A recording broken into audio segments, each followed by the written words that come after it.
I want to be on. Trey haven't been online in 26 days. Like, god damn. Paper Trail haven't been online in 26 days. My nigga Bizzle ain't online. Charles ain't online. Leak, Bryce, Steph. Nigga. Rod just got offline.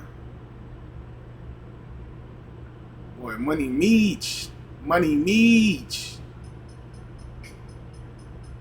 Stone, Steph, everybody ain't online. It's cool though. We're gonna do another simulation. And then later on, I am actually gonna be playing games. Like, not no, you feel me, simulation. I'm actually gonna be playing games later. So, you feel me? Tune in later. We're gonna be playing UFC and all that good shit, you know. But right now, I wanted to basically get in a little bit of content.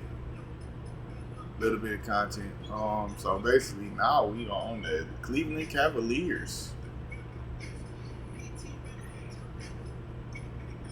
Cleveland has not won a championship since LeBron James. And hey, they're not even in a competition to win a championship. Oh, you good? Because I was wondering, I'm like, bro, did I hear you come downstairs? Yeah. I saw you. I heard that you was still getting it in and shit. I wasn't for sure. No. You can always come back and shit, because it kind of confused me when I heard the stairs, but I didn't see nobody. Yeah. And then I'm looking at Beak. She over there looking, and I'm like, is somebody down here? Or, but no, you good. Yeah, man. Let's see. Cleveland hasn't won the championship in a long time. And, you know. Oh, Imani here? I mean, they make Imani so ass on here, bro. Why is Imani at 69 overall, bro? Imani should be at least a 75 overall. Like, come on now. I know Imani Bates. That nigga can score the fucking basketball, bro. He can score the basketball. So I don't understand why this nigga is basically ranked so bad on 2K. Like, didn't Shaq just basically argue about the nigga basically not being on the Cavaliers team? Shaq wouldn't argue about no 69 overall being on the fucking team. I know real shit. Shaq wouldn't argue about no shit like that. Like, them niggas is flunkies. Alright, y'all, I really want to keep Mobley and I really want to keep Garland. Everybody else can go. Jared Allen, nigga, Donovan Mitchell, everybody else can go. If your name is not Evan Mobley or Darius Garland, you can go. Damian fucking Lillard. I'm not picking up that nigga Doggy Ball no more. You seen KD just went to the Rockets? In real life? Yeah. They just made the trade for him. Yeah, them niggas just made the trade for that nigga and shit, man. Oh yeah, appreciate it, brother. The real mop is up in there in the laundry room. Yeah, I'm knowing that bitch still like that and shit. Oh yeah. Hey.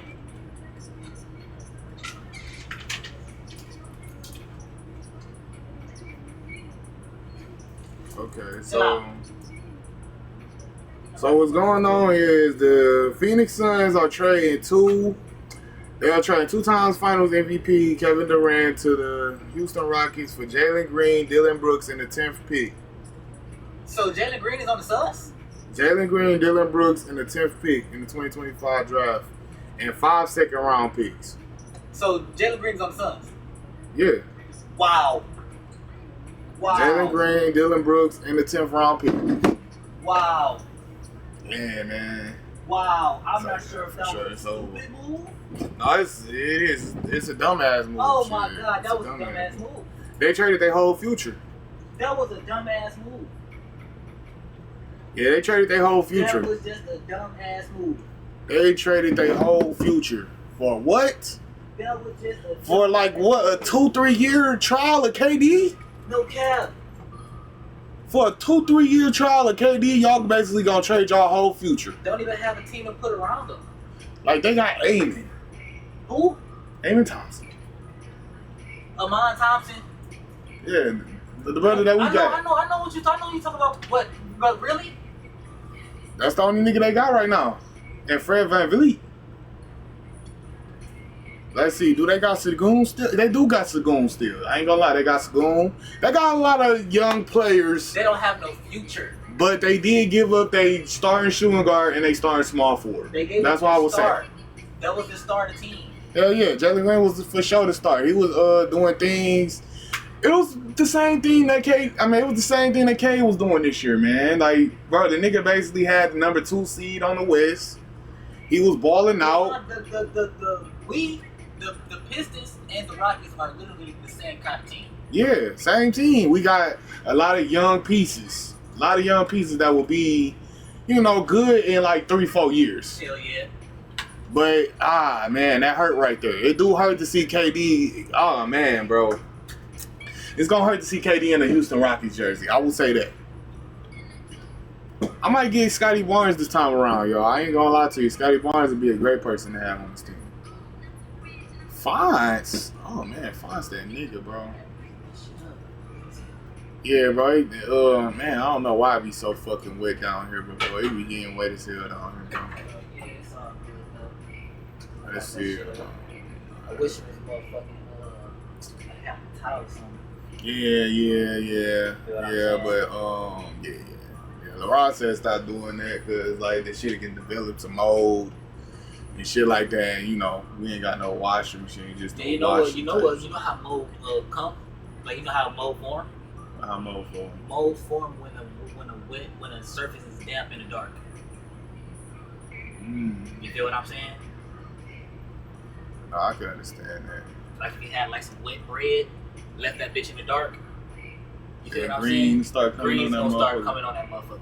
I learned that shit at fishing. Damn, I didn't even know that. Hell yeah, my science teacher, Mr. Geck, told niggas that shit. Should we just? It's like Trae Young. Trae Young would be a perfect beat. Bro, we can trade Trae Young at the middle of the season. I do want to keep Dyson Daniels though. No. I'm not gonna trip. I'm not gonna trip out. We getting Scotty Barnes. I'm sorry. We are getting Scotty Barnes. And Scotty Barnes, you wear number 23, man. Fuck it. You wear a Bronze jersey. I don't care. Damn, niggas can't wear a Bronze jersey? That's crazy. Oh, well, Cleveland? Yeah. I guess it's because niggas ain't gone yet. Niggas ain't gone yet. Retired. They ain't got no single digits. This is fucking 0? Well, I got single digits. Okay.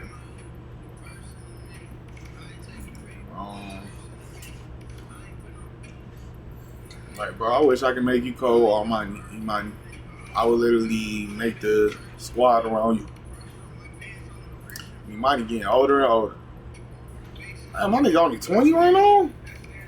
Shit, my nigga got a promising future in the league right now. Yeah, that nigga only 20 right now? You cannot tell me that Imani Bates was born in fucking 2005. I thought Imani was about a couple years younger than me. Oh, no. Oh, hell no. But I could have sworn that nigga was literally a couple years younger than me. Nah, he's like a little Larry, brother. Nah, that's crazy. So Imani was always Blake and Lil Larry age. Yes, sir. Damn.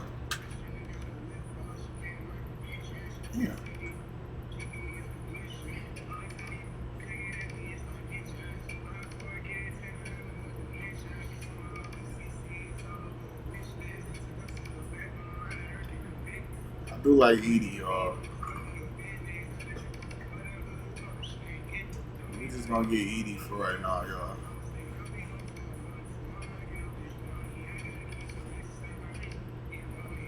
There you go. It's the center that we need. Well, backup center that we need. And then a Okoro can't fucking start, bro. That's good. That's cool right there. Nigga was sliding us. Slip.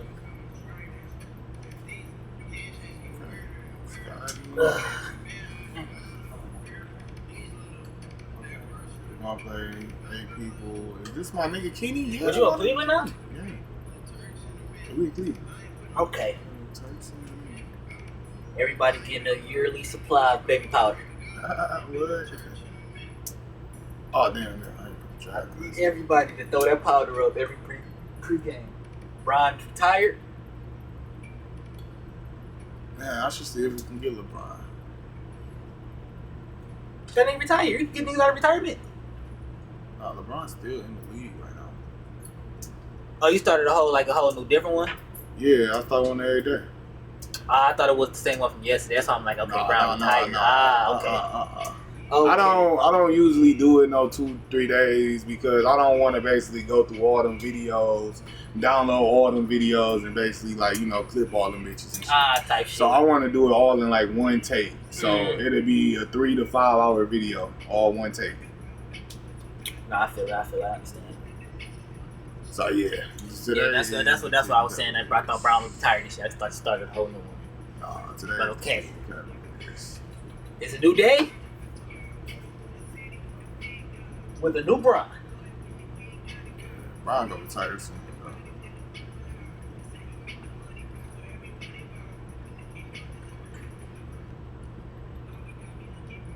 Yeah, all different. Point guard. Said nope, can't trade for LeBron. It's okay. It's okay, y'all. We don't need LeBron anyway. We really don't. Damn, that's our starting shooting guard. Yeah, I'm about to say, what the fuck is that? Like, damn, man. Jay Allen, you might have to go.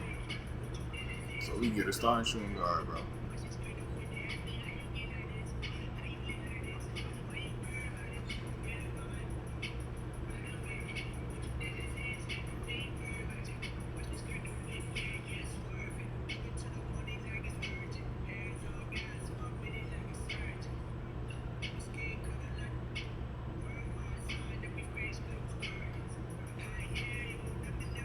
Like, this is our shooting guard right here. Pretty big.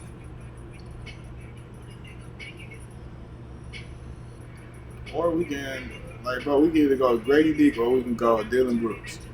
Which I like Dylan Brooks because basically Dylan Brooks can play more defense. So, yeah, at the moment, damn. What, the KD shit? Yes. Yeah. Shit look disgusting. Oh, that shit really is fuck. No more drop wide open interceptions. And kind of want to see interceptions that are no dollars for interceptions. Duh, that's what it's supposed to be. So if you perfectly bait the quarterback, jump a route, have a wide open interception. Oh man. I'm about to eat. I'm about to eat, God. God. Oh.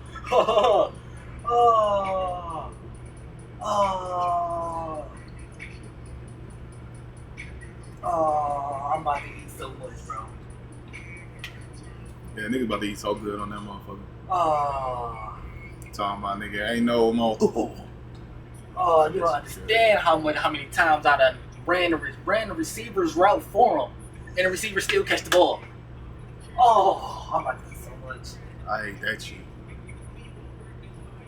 Oh, I'm about to eat so much.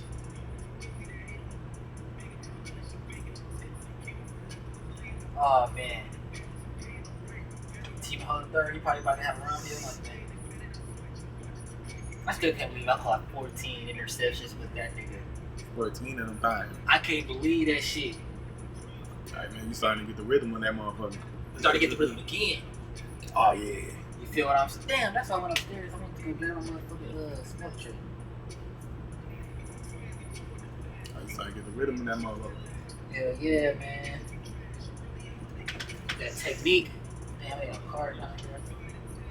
That technique. Shit to the left. That technique is a motherfucker, man. Yeah, yeah. Like, man, that back pedal. I'm trying to tell you, man.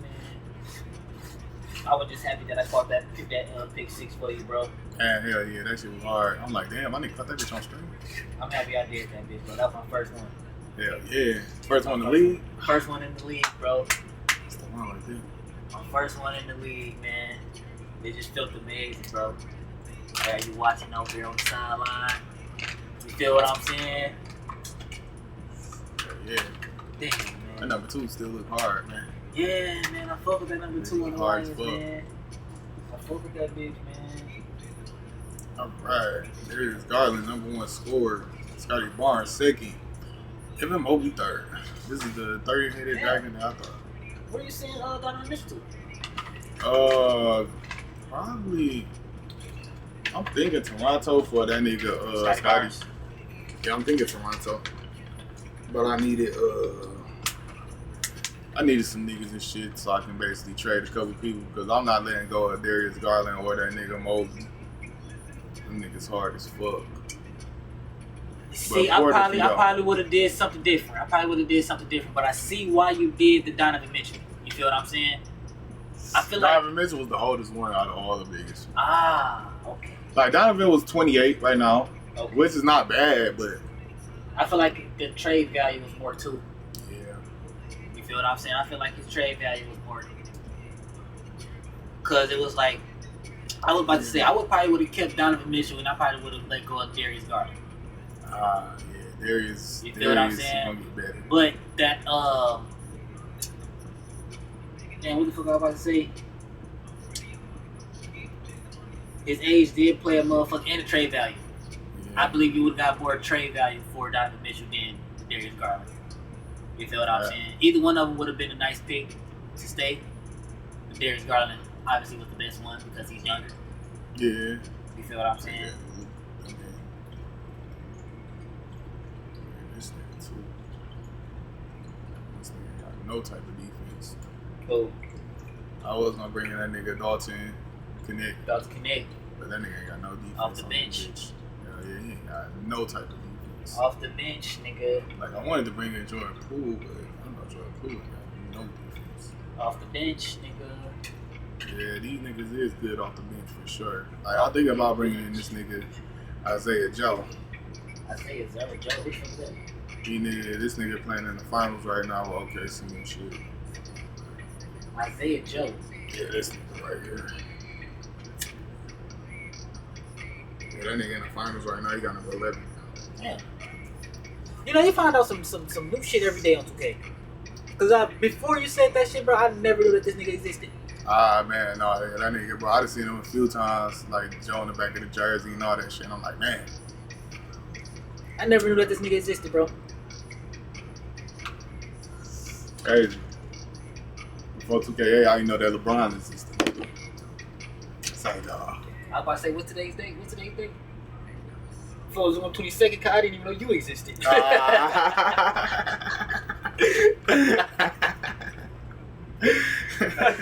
No cap. Mark Williams, come on. You can take Mark Williams again. Greg Grant, he plays small forward now. Now we got a straight bench.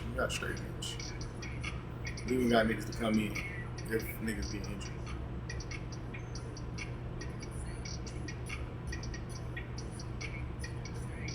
No, y'all, let's keep this third seed. I got this one dude that I got on Facebook and shit, man. When I get ready and shit, I want to have that nigga take some pictures and shit, bro. Yeah. Like, this nigga like fire and shit. Like super fire. Like to the point where I want to hit this nigga up so I can get some tips and tricks from his ass.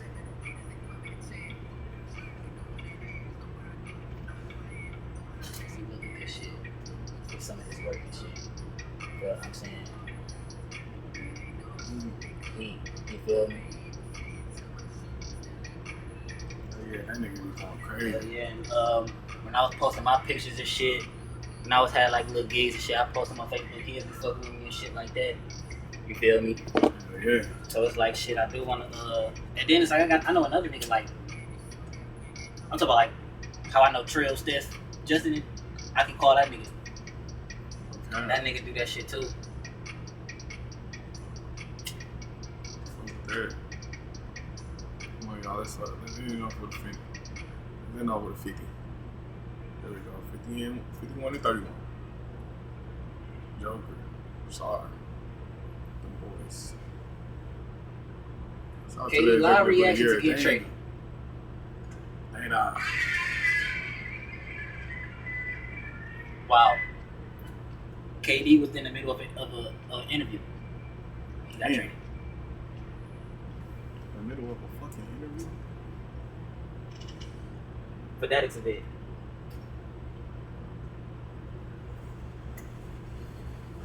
It's like D-Rose all over here. Oh, that's so fucked up, Kyle. We got That 3 was so top fucked 15 up. minutes. That was so fucked up how they did D-Rose. Yeah, boy, I remember watching that shit vividly, like at least 10 times. Like I remember the nigga wine. I remember that like it wasn't like it was yesterday. That nigga literally came. Hallway, bro. That nigga said, "Yeah, the Bulls basically trained to the Knicks." Nigga said, "Nigga, you lying." Nigga started crying and shit, bro. It's like, nigga, yes, bro. I promise you, bro. If Derrick Rose would have stayed on the Bulls and came off the bench, I wouldn't have been mad. I wouldn't even mad either. I wouldn't have been mad. I wouldn't have been mad. Even if he would have went back to the Bulls to retire, I wouldn't have been mad. Like, man. I wouldn't have been mad. Alright, y'all, first game. First game playoffs? Oh, yeah. Who we got? We are going Brooklyn. Yeah, I was gonna say we are going to get stupid. Brooklyn. All yours. I don't know how they got Paul George. I mean, that's a good addition to y'all. Yes. It's a lighter.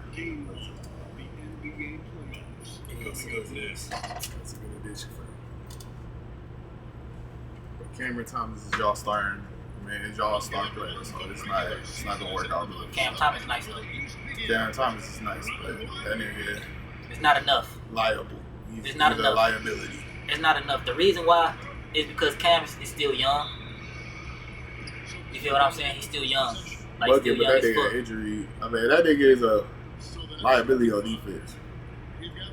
He a bucket though. I be seeing that nigga around. He a bucket. But nigga, that defense shit though. Boy, niggas is getting on that nigga's ass. That's why I don't be picking up Trae Young. Cause Trae Young is a liability on defense. Like you'll find yourself in the finals and losing that motherfucker just because of Trae. Boy, it ain't no shit. Ain't no shit.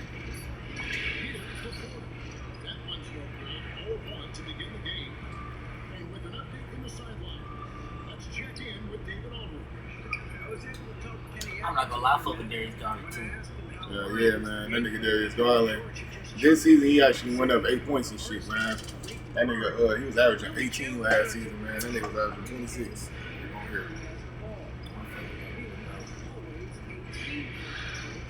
So, yeah. Good shit, Dylan.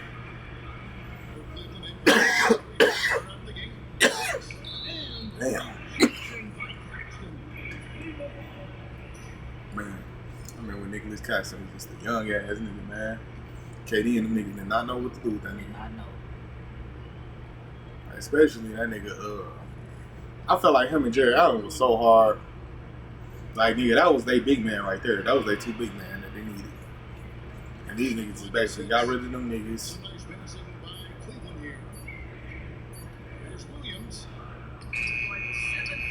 I see what you was trying to do, though, Mark. That's a bucket. That nigga is a bucket, though. Cam Thomas is a bucket for sure. They need to get about Brooklyn though. Yeah, bro, man. Yeah. That team got drafted too, so it's gonna be a couple years where you can get about that motherfucker. But it's gonna be nice when you go to a different team. It's a different team. I think he'd be good on the championship to send the team as a 6-man. I think he'd be good at that role.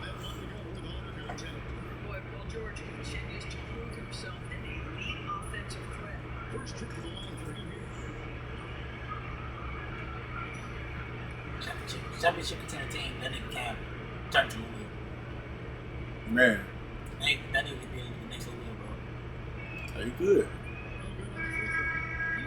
Hey man, I knew he was something, man. When that nigga, KD was practicing with that nigga. That He was nigga crazy, KD that was nigga. like, Cap. Cap. he That's like, when I really man, started paying that attention nigga to that nigga too. That's really when I started paying attention to that nigga too, no cap. Cause I always used to see him, like doing little hair, something here and there and shit like that. But when KD started praising that nigga, I'm like, okay, this nigga must be something. Man, Then next thing you know, I just started seeing this nigga hitting game winners, getting 30, 40. man. How you think your boy gonna do this season, man? Cause shit, D-Lo, he in the that nigga in some deja vu shit right now. So what you Yeah, I think know, you about to man. do? It's like D-Lo, how his career is going, man. D-Lo is really like on the road to being finished, bro. Because it's like, I feel when you get recycled throughout the same teams, that's a sign that nobody else wants you. You feel what I'm saying? When those teams that don't want you no more, the teams that want you don't want you no more. It's like nigga, we don't have no place for you in the league. I do get that.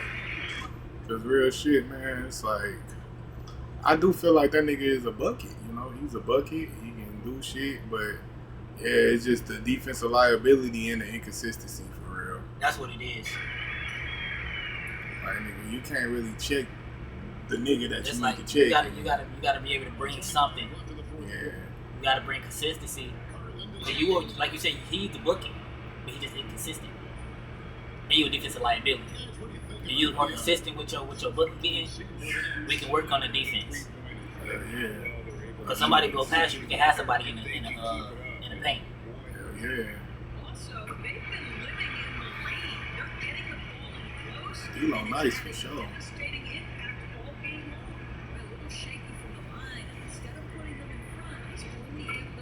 You know, when you said my boy, I thought you was talking about Bronny. Oh yeah, Bronny got a couple more years, man. He just gotta basically learn a little bit more about the game, and they need to actually give him time this year to play with LeBron and all that shit. Like, he need to be in the game. You need to be seeing actual, real highlights of him and his son playing together, not just a couple little moments. I think year 3, we're gonna see that breakout.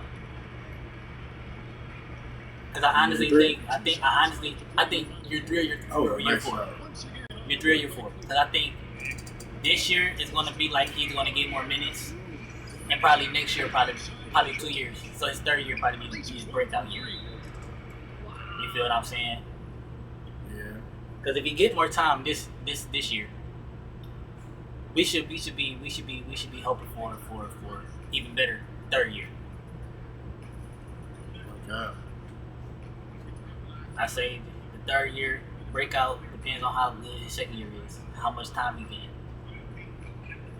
Yeah. Yeah, I hope he really get in the rotation this year.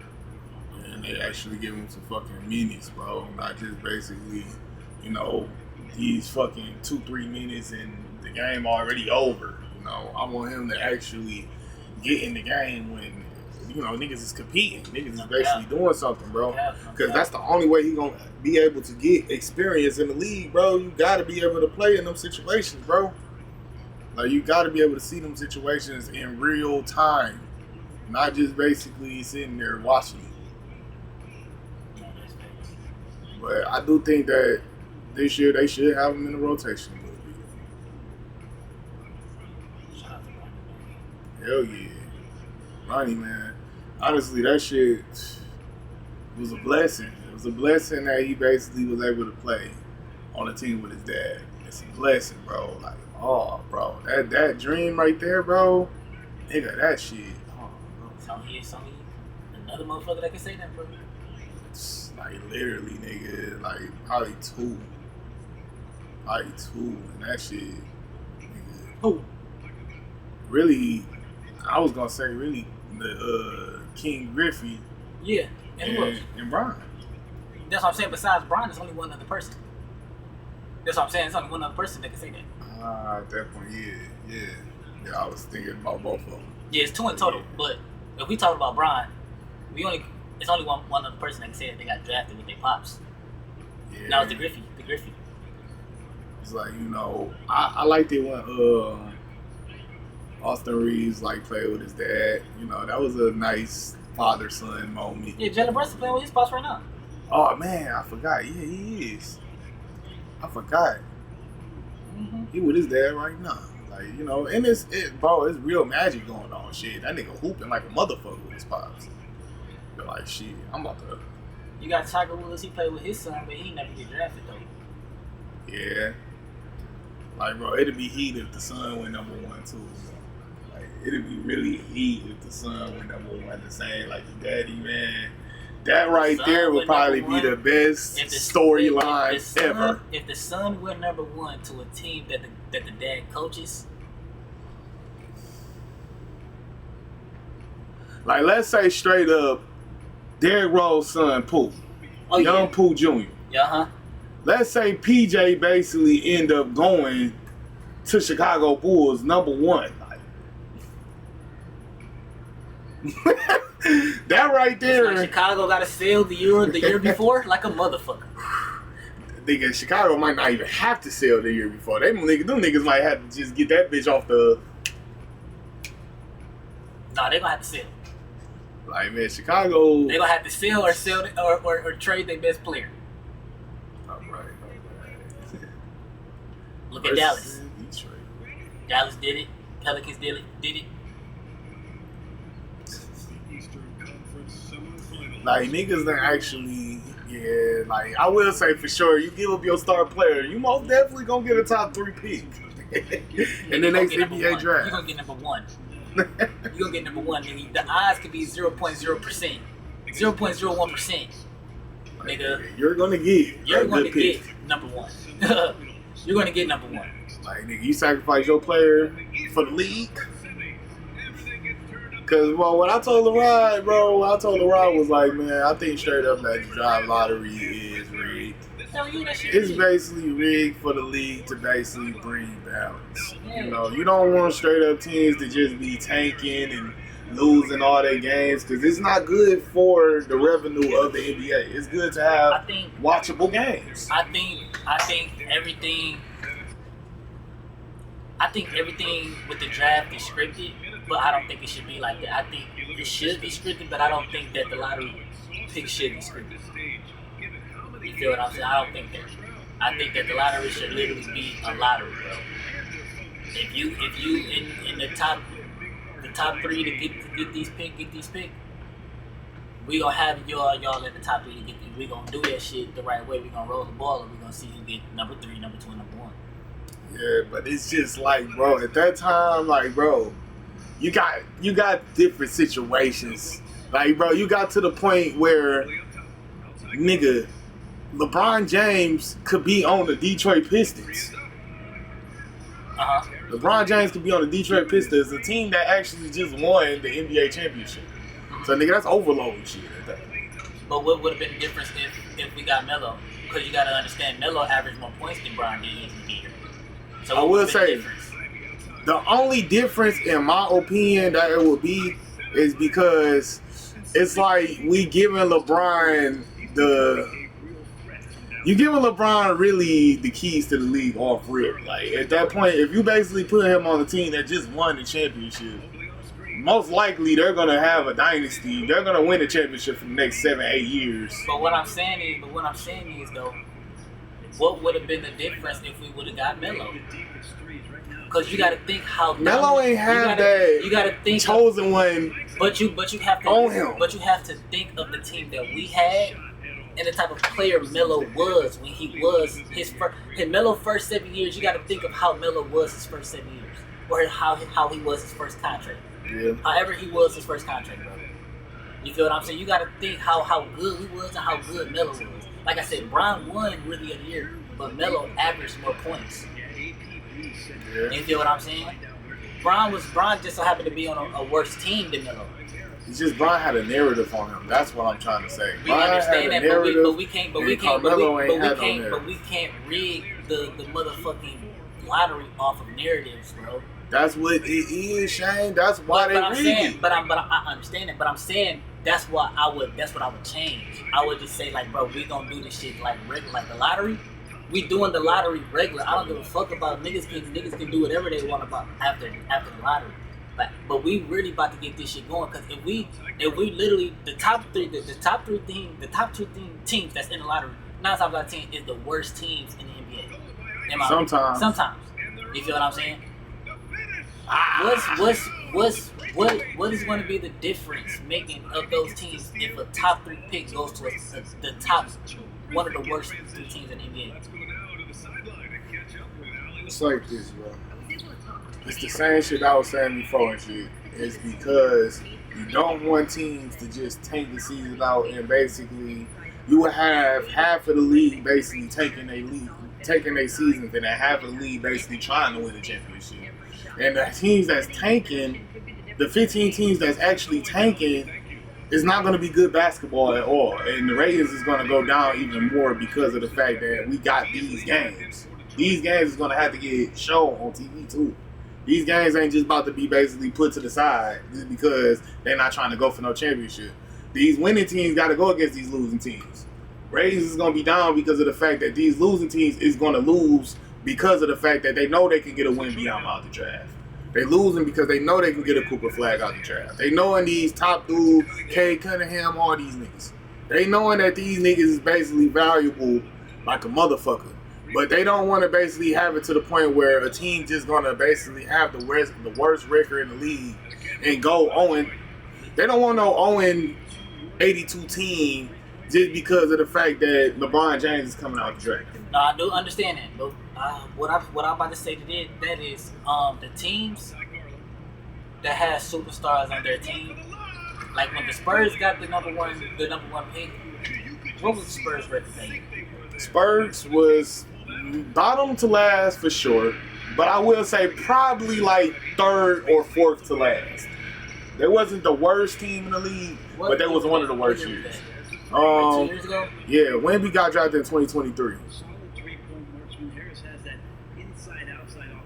So what's that 2022 season? Yeah, 2022-2023 season. Them niggas, I would say they was probably like number 3 or number 4 from the last.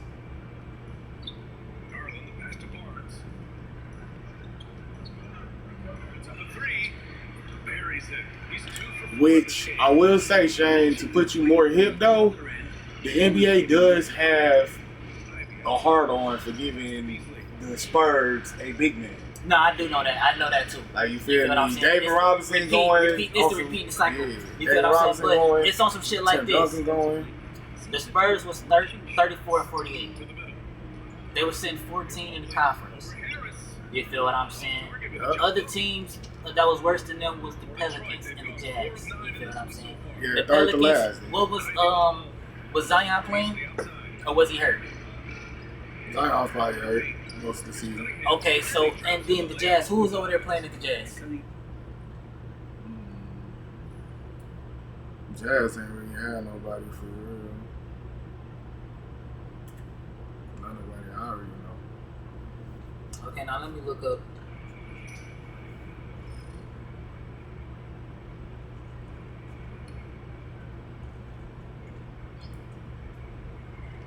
We're in the 4th quarter here, just under 2.5 minutes gone by. Up top, Brooks. These niggas Passes to had Brooks. Mobley and screen on Ivy. fucking nobody. Up top, Brooks. Ivy defends.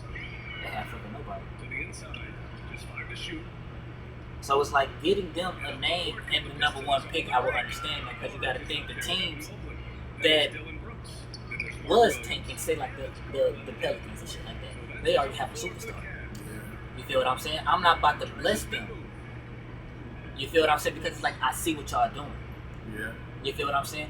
Teams like the Spurs, yeah, they was 3rd worst in the conference and shit like that, but they don't have no. So I know that these niggas are really trying to hoop, but they just don't have nobody. Yeah. You feel what I'm saying? They just don't have nobody. Real balance in the league. Like, I understand exactly how they do it. Business wise, it's a great thing for the league. You just you gotta understand the market. Like you gotta understand. Oh yeah, this type of player coming in. Oh yeah, bro. Cade Cunningham, he looks like he's gonna be a trending player that's gonna be somebody. Okay, let's put him on a team like Detroit. That would be nice. Like honestly, before he got to Detroit, like that'd be nice for Detroit because Detroit gonna lose with him at first, but once they put a team around him, he's gonna be one of the rising stars. I'm gonna just say this. I don't think Jalen Green ever was a good fit for us anyway. He would have been a great fit for us. I don't think he would have. Just because of the fact that, bro, we needed that young nigga. That's what we needed, Shane. We needed that young nigga that was going to be able to score. And fortunately, we do got Cade. Fortunately, we do got the best out of both of them. But him being on our team, bro, that's going to basically bring that excitement to Detroit. Like, oh, yeah, we need that nigga that's going to be running down the court, dunking that motherfucker on niggas. And, we need that type of nigga. I'm not thinking that we need that. I'm thinking we need a point guard like Cade Cunningham, somebody that can get a fucking bucket, and that's about business. You feel what I'm saying? Because the type of team we are, we're not in a situation to go down the court and be You feel what I'm saying? We in the situation. We trying to get to that. That's why you gotta get niggas at first to get to that. That's why we got Jaden Ivey. That's why we drafted him because he's the nigga that's gonna come down the court and punch that bitch. You feel what I'm saying? That's why we got Jaden Ivey. You feel what I'm saying? With that. But out of those two, I never thought that Jalen Green was a good fit for us because of how mature Cade Cunningham is. And I feel like as a team, the better player on some mature shit. Yeah, sure. And I feel like as the team that we had or had before Cade Cunningham, I feel like we didn't need that. I feel like we needed this. Somebody, like I said, that's gonna go down there and that's gonna get a bucket. You feel what I'm saying? That's gonna sit up here and that's gonna talk shit to you. Not saying that Jalen Green not, but it's like, bro, we know. You feel what I'm saying? When we got Ivy out the league, out the draft, I was happy to see it. You feel what I'm saying? Because it's a different pace. You feel what I'm saying? Cade Cunningham more slow. You feel what I'm saying? Take his time, get to a spot. Jaden Ivey, he downhill. You feel what I'm saying? He downhill. Now we would have had Jalen Green. Who the fuck would we probably would have got Ben Mathurin out the draft. You feel what I'm saying? We probably would have got Ben Mathurin out the draft. You feel me? But it's like I fuck with what we got. You feel what I'm saying? My nigga Cade really a fucking bucket. Jaden Ivey really a fucking bucket too. But man, I'm just saying real shit. Yeah. Not to mention, you got a whole pack upstairs in a bag. I thought it was trash and shit, but it was upstairs. On the counter. Yeah.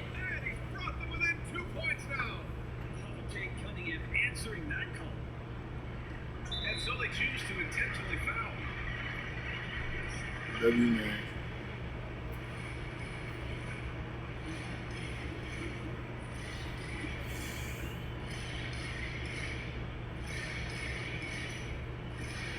Let's go, y'all. Let's close this game one out, man. We need to basically close out these series. Because I think we can make it to the championship this year. I don't think New York can beat us. Second one is good. Getting both at the line. And it's a 4-point ball game. Great job at the line. Even now with the game. And the timeout called here by Jay. Oh, yeah. Bro, I was looking for this. Oh, damn. I didn't even know all that was up in there. Yeah, bro. I didn't even know all that was up in there. I just thought it was G's up in there. I thought the rest of that shit was trash, to be honest. Hell yeah. I thought that the rest of that shit was trash, to be honest. I had saw this in your Oreos up in there. Hell yeah, bro. I was looking for that shit this morning. I'm like, bro. I only had one wood down here and shit. I'm like, man, bro. I knew I went to the store and shit. And I was like, bro, I went to the store after I went to Walmart and shit. You feel me, nigga? I went to the store afterwards and I got, like, you feel me? I remember I got these two. And I'm like, bro, you feel me? Give me 2 Game League darts and shit. Yeah. And I'm basically going to get one to Shane. And I'm basically have one for myself because I know how it be. You feel me? Yeah. You probably going to smoke one with me and then smoke one upstairs and shit. So I'm like, you feel me? Let me get one for Shane. So, you know. Yeah, you feel me? You know, let me get one for Shane type. So, nigga, I got this and shit. Because I usually get, this is my regular shit. Just usually get 2. Then I get 1 switch Game Leaf and shit. Yeah. But the shit just been like.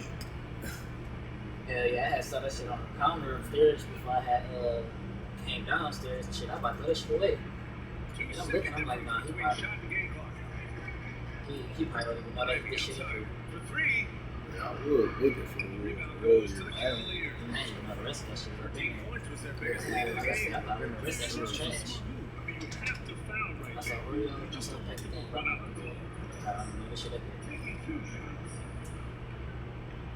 And he cannot get the first one to drop. Tough to miss. Come on, Dylan. Who you think gonna take tonight's game, man? 2 from the line. Of course the OKC Thunder. 16 seconds left. Game 7 is tonight. Of course the OKC Thunder gonna take it, man. Game 7 is tonight.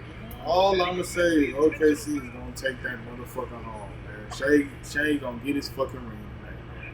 Somebody gonna get a fucking ring tonight. Cause bro, this Tobias Harris shit, this magic of friendship shit gotta go. Shit ain't about to I go. just hope it's not Reggie Miller, bro. I'm so tired of this nigga in that motherfucking jersey, bro. He coming in with a suit on tonight. The lead to 6. Oh man, I hope so. Cause that fucking jersey tuck, oh that shit's so fucking ass. I get pissed off every time I see that shit. It's a 7-point game. Go on 7-point games, no way in hell. Like why the fuck would your son let you walk out the crib like that? And so Great job, the y'all. winning this one. And it always takes Like a Reg, all you gotta do is lot just of untouch the teams jersey, to bro. get the win in game 1. It's the Just most untuck the important jersey. game. No cap though. I see if you had the whole thing tucked in. You feel what I'm saying? That's like a nigga walking around with a motherfucking bubble coat tucked in the front. My goodness. That nigga got dog ass stick up inside that motherfucker. Boy, don't fuck with him. He got a stick up in that bitch. There's no way he ain't got no stick up in that. Cause what the fuck, nigga? Why do he got a fucking bubble coat tucked in? As soon as he unzipped that motherfucker, you know time is. Oh yeah. Nigga, Crazy that trouble. bitch. Drop everything. Come quick. Cause boy, that nigga pulling out that. Yeah! That You got to play with me? You wanna fuck with me? He pulling out that.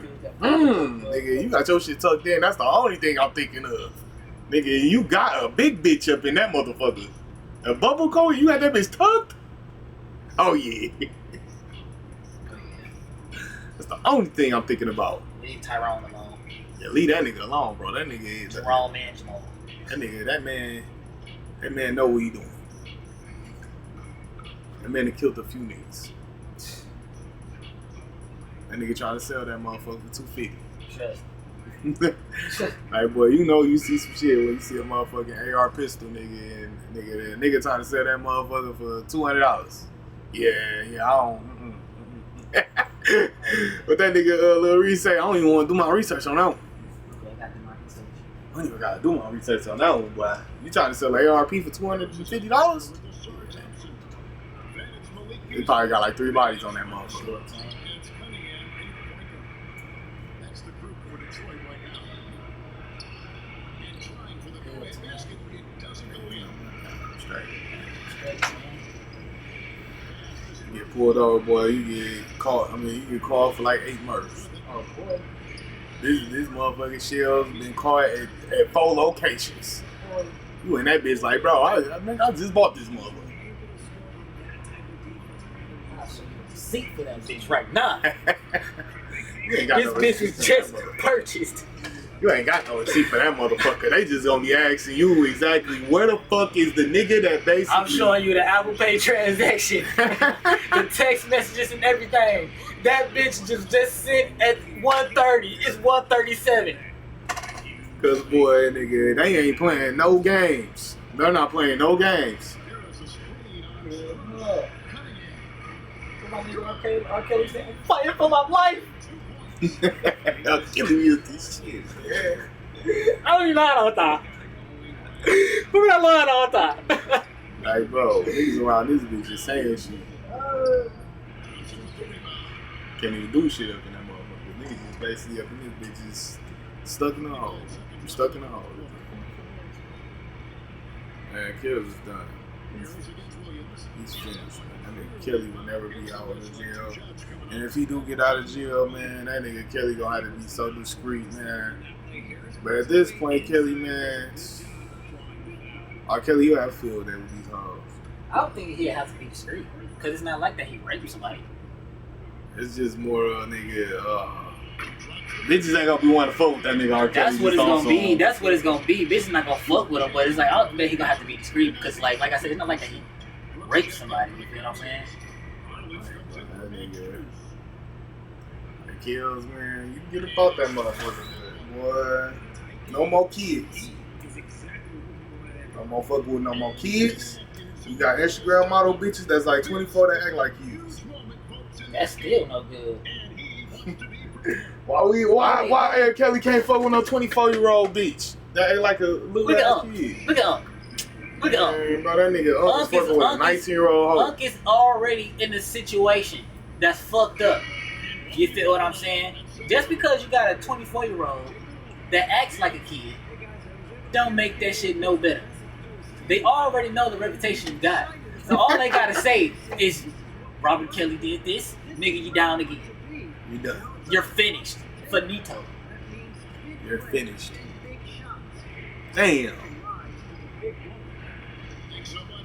All I'm saying is, as long as you ain't fucking with no little bitches, don't be fucking with the little kids.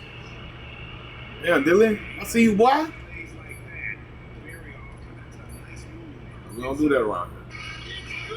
And K hit that shit.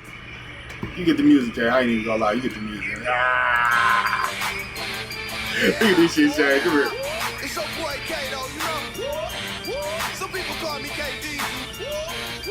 And I'm straight from That's exactly why we drafted that nigga. That's exactly why we drafted that nigga. Ah, that nigga too hard. I can't even mad at that nigga. We up there in the motherfucking executive office talking shit about our team. And we giving them niggas props. That's why we drafted that nigga. Nigga, we don't work for them. No, nigga, we from the city.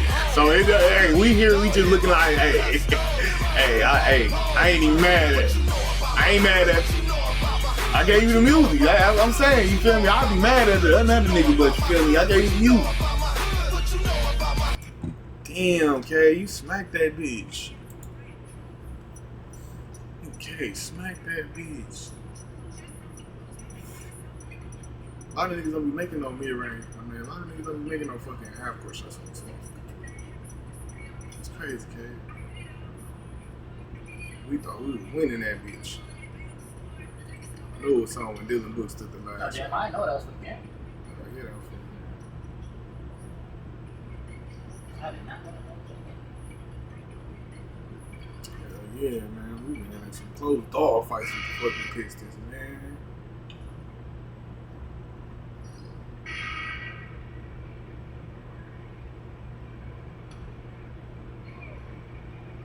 Damn, man, that nigga Jelly Bean got traded.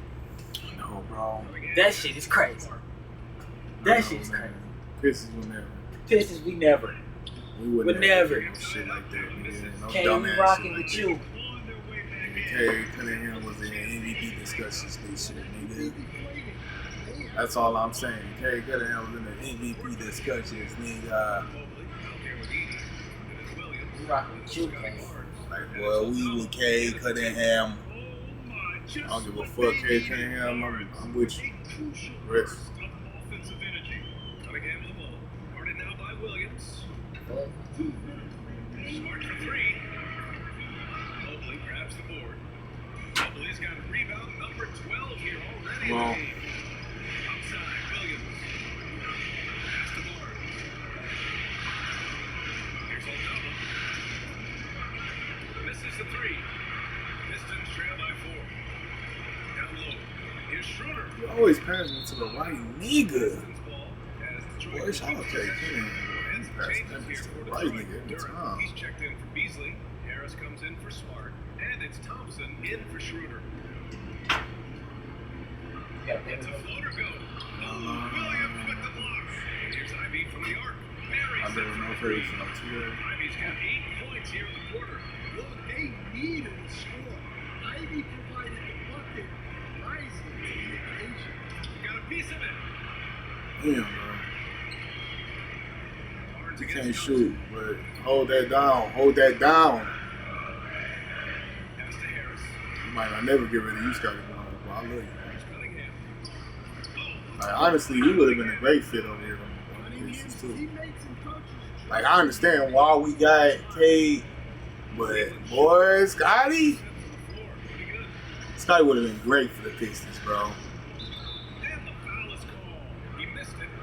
Exactly what we need, Shane. A young nigga that can guard 1 through 5, get a bucket, and that nigga is very dedicated to the game. Kind of slow, but we can deal with that. Hey, it's cool. Some niggas that slow run into a brick wall for you. Facts. And I think that little nigga run into a brick wall for niggas. But I understand why we got Cade. Like, Cade was like, y'all get the number 1 pick, nigga, y'all better pick Cade. Better. Because if we picked Scotty Barnes first, nigga, we would have all looking like, bro, what the fuck are we doing? Nigga, this is a 6'8" point guard that we looking at. Nigga, am I looking at this nigga right? Because I remember when I seen the scout report. I'm like, damn, you feel me? I seen this nigga first scout report like about 19, when I was about 2019 and shit, bro. I'm like, bro, wait a minute. Because you feel me? I done seen a couple players. I always been hip to like Wembanyama and them niggas coming out. I always been hip. You feel me? Wemby and them niggas like, damn. You feel me? A 7'4" nigga about to come out in this bitch for France. But this nigga, I will say, like, straight up, bro. Him and Anthony Edwards was so hyped up before them niggas went to the league. Like 20 and 21, number one pick. These niggas been so, like, bro, I've been knowing about these niggas.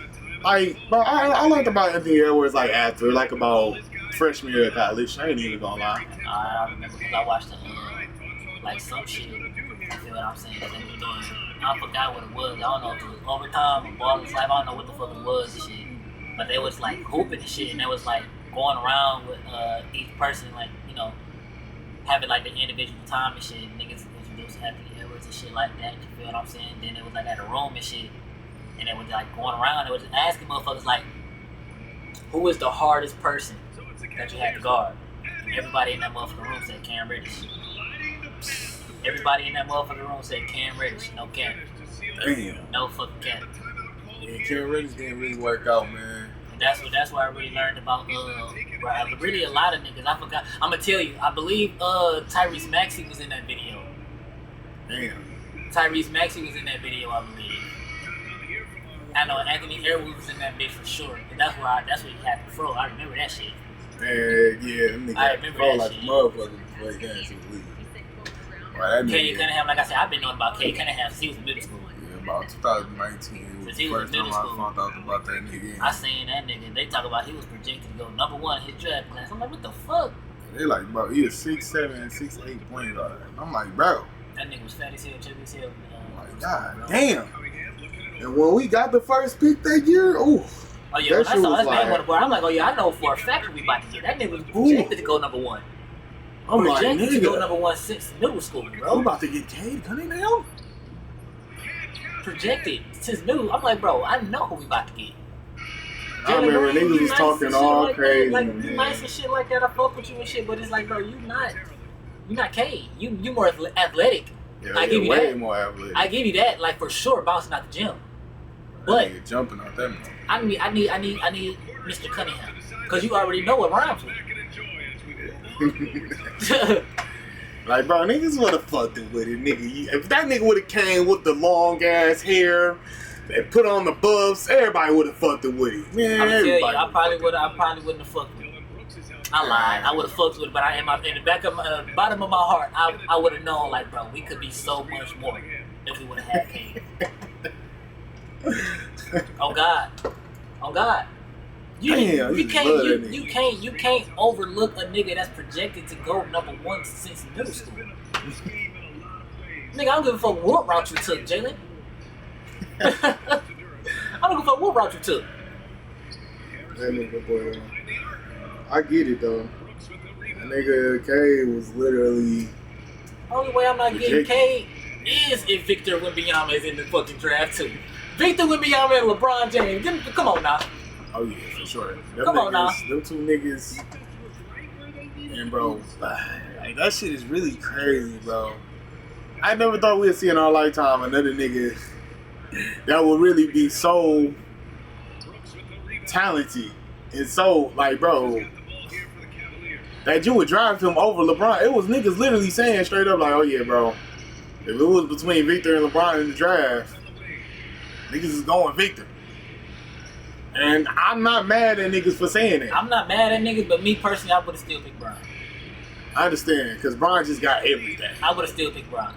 Because you got to think, how I look at it, Victor is a great pick. Victor is a great pick. You feel what I'm saying? But it's on some shit like, bro, how long is he going to last? The nigga is tall as hell. You feel what I'm saying? Think about all the tall niggas that really play. Yeah, They don't really. They don't last after 10 years. You feel what I'm saying? You feel what I'm saying? I was watching some shit about. We was watching some shit about Yao Ming. Oh yeah, he only had 8 for real. You feel what I'm saying? It was about 09. It was over with. Yeah, I mean, You look at Manu Bol. You feel what I'm saying? I don't know how long he stayed in the league, but I don't think it was that long. Manu was actually in the league since. Manu was a complex guy, bro. For sure, Manu got in the league at like 30. And they said he was like 24 when he got in the league, but he was like 30. Oh damn, that was the nigga, motherfucking what was that nigga? Manu went into the league in 2000. I mean, 8. I'm gonna say 80. I thought that other nigga. So it's been a few niggas that came in the league on some fake ass shit. Hell yeah. Manu Bol basically was 30 coming in the league. Who was that other nigga? Don Maker was like 23 when he. Don Maker was 23 when he signed up for. Nah, Don Maker was like 27 when he came to the league. Because, bro, the nigga was 23 his freshman year of high school. God. Nigga, they talking about nigga 18 years. I mean, they talking about the nigga was fucking 14 and he was 7-1. Like, bro, them niggas was on that. But they say it be janky niggas that basically go over there and tell motherfuckers, you know how it is. Like, bro, nigga, you ain't really got, nigga, your age don't really even matter. They just gonna be looking at your height. All you gotta do is just play crazy. You know how it be. The Giants basically take you to the motherfucking shit. Hell yeah. Like, nigga, it's like, nigga, we can get you another birth certificate. We can get you another like, long as you hard as fuck. Long as you hard as fuck. We can make it do what it do. We gonna make it do what it do. Now, the nigga Thon Maker coming in at 23 years old and then playing it as a freshman is crazy, though. Like, that right there is probably the craziest shit I ever heard in my life. Like, bro, you can't be a 23-year-old coming in that bitch with motherfucking little kids. He should have said junior. I would have said junior for sure. I would have said junior. Because then you still have your junior year and on your whole senior year. Like, no cap. 23 at junior, 24 at senior. Then be on some shit like, oh yeah, I don't even want to go to college and shit. I'm eligible. You should have knew at that point, nigga. They should have knew at that point. That nigga literally said, nigga, I don't even want to go to college. I'm old enough to go to the league. Nigga, you just graduated high school. Okay. You need 1 year of college, nigga. Okay. This nigga talking about I'm eligible. So they draft him. They should have knew then. Okay. No fucking cap. Knew then. When you put it like that, God damn it, they should have motherfucking knew. They're like, bro. They should have motherfucking knew. Or maybe they did know. They just didn't give a fuck. Yeah, they probably like, man, this nigga so hard. They This about to nigga sell so out tough. arenas. He's so tough. Nigga, he's averaging 30 and 12 blocks. How could you be mad at this? They about to sell out arenas. Like, this black nigga is doing it. We'll say Embiid, the only nigga that came in on his age, his real age. But that's because Embiid was actually, oh man, bro. Abanamute caught him at a good age, bro. Like, you feel me? That nigga caught him like about 15 years old and told him like straight up, nigga, at 16 years old, nigga, you going to the USA, you gonna be hooping. So that They nigga talk actually about a came fucking in. missile hitting New Jersey, bro. Right now?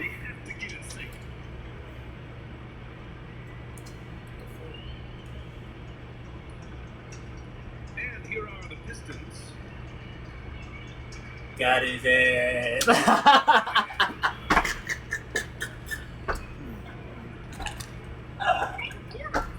You can't lie. You can't lie. Yeah. You can't lie. Cause I'm keep it $50 with you. I got to. That's why I was over here chuckling and shit. That's why I was over here chuckling and shit. I'm like, okay, that was good. I was all in. I had leaned up and everything too. Damn.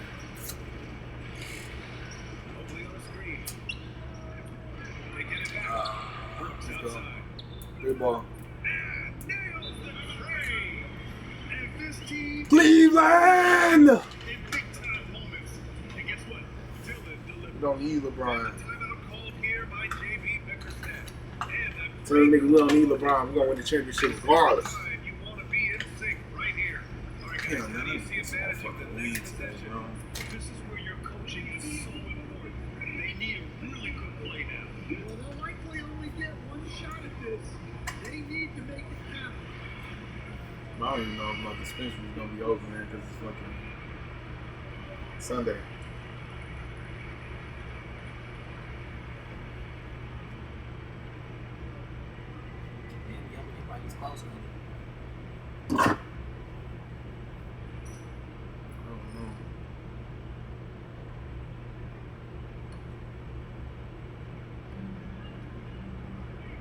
Here's Cunningham. Mobley grabs the board, and they commit an intentional foul. We'll see another one of those, so they get into the penalty. Yeah, you had to do that. I mean, you can't allow them to dribble out the top.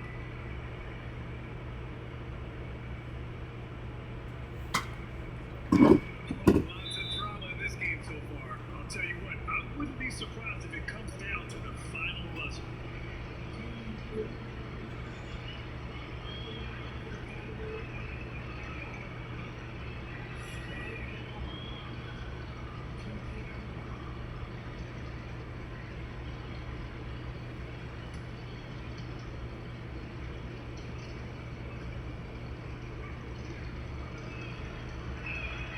He hits the first one, and that'll put him up 2.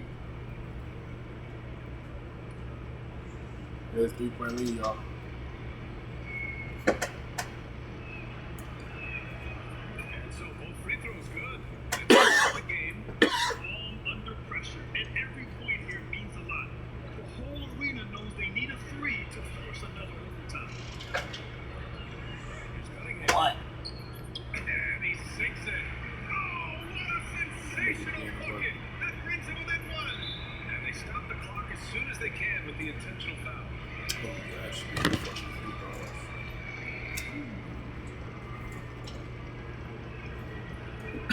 He drops it. And that'll put him up 2. What's this? My bad, was Mobley coming gets ready. the ball, and it's a 3-point game. Cam Reddish once in a Ah. while sparked so much Here's excitement. Cunningham. Crazy. How I talk, how I Cam say Reddish sparks most of the reason is if play after someone back in 2018, who's next up in the NBA, Cam Reddish was going to be on that list. And coach didn't want to take any chances Long in this and athletic. situation, which is why he He called T.O. handled the ball, defended multiple positions, and had all the tools to become a franchise-altering talent. A 6-foot frame looked like a guard? That's the kind of player an NBA dreams about. Back in the day, he was called the most talented player in his class. But fast forward to today, he has been offered Damn, bro. 3 overtimes. his last Again, we're tied up. There's It wasn't 20 injuries. words out. It We'll wasn't go to a third wasn't even overtime. drama. And Just we've got more action being coming produced. your way after this Now, break. we're all left wondering, how bad is Cam Reddish actually? Was the hype just And that? as we play on into another overtime, you know these teams Or is must this be another wearing case of down. a player It's with become a potential battle of who attrition. simply landed in all the wrong situations? To answer that, you need to go all the way back. Before the NBA, before Duke, before the next Paul George comparisons, this is the full story of Cam Reddish, and why one of the most Thank you, promising thank prospects you. of his class still can't seem to ever find a home in the NBA. Before the headlines, before the mock drafts, before the questions about his motor, and Everybody got to put their consistency all into every that match, season, bro. Cam Reddish was 162 to the walking 157. It started at West Town School, Pennsylvania, the same program that produced NBA big man Mo Bamba. But even with elite talent around him, he stood out, not just because of his stats, but because of how effortlessly he played the game.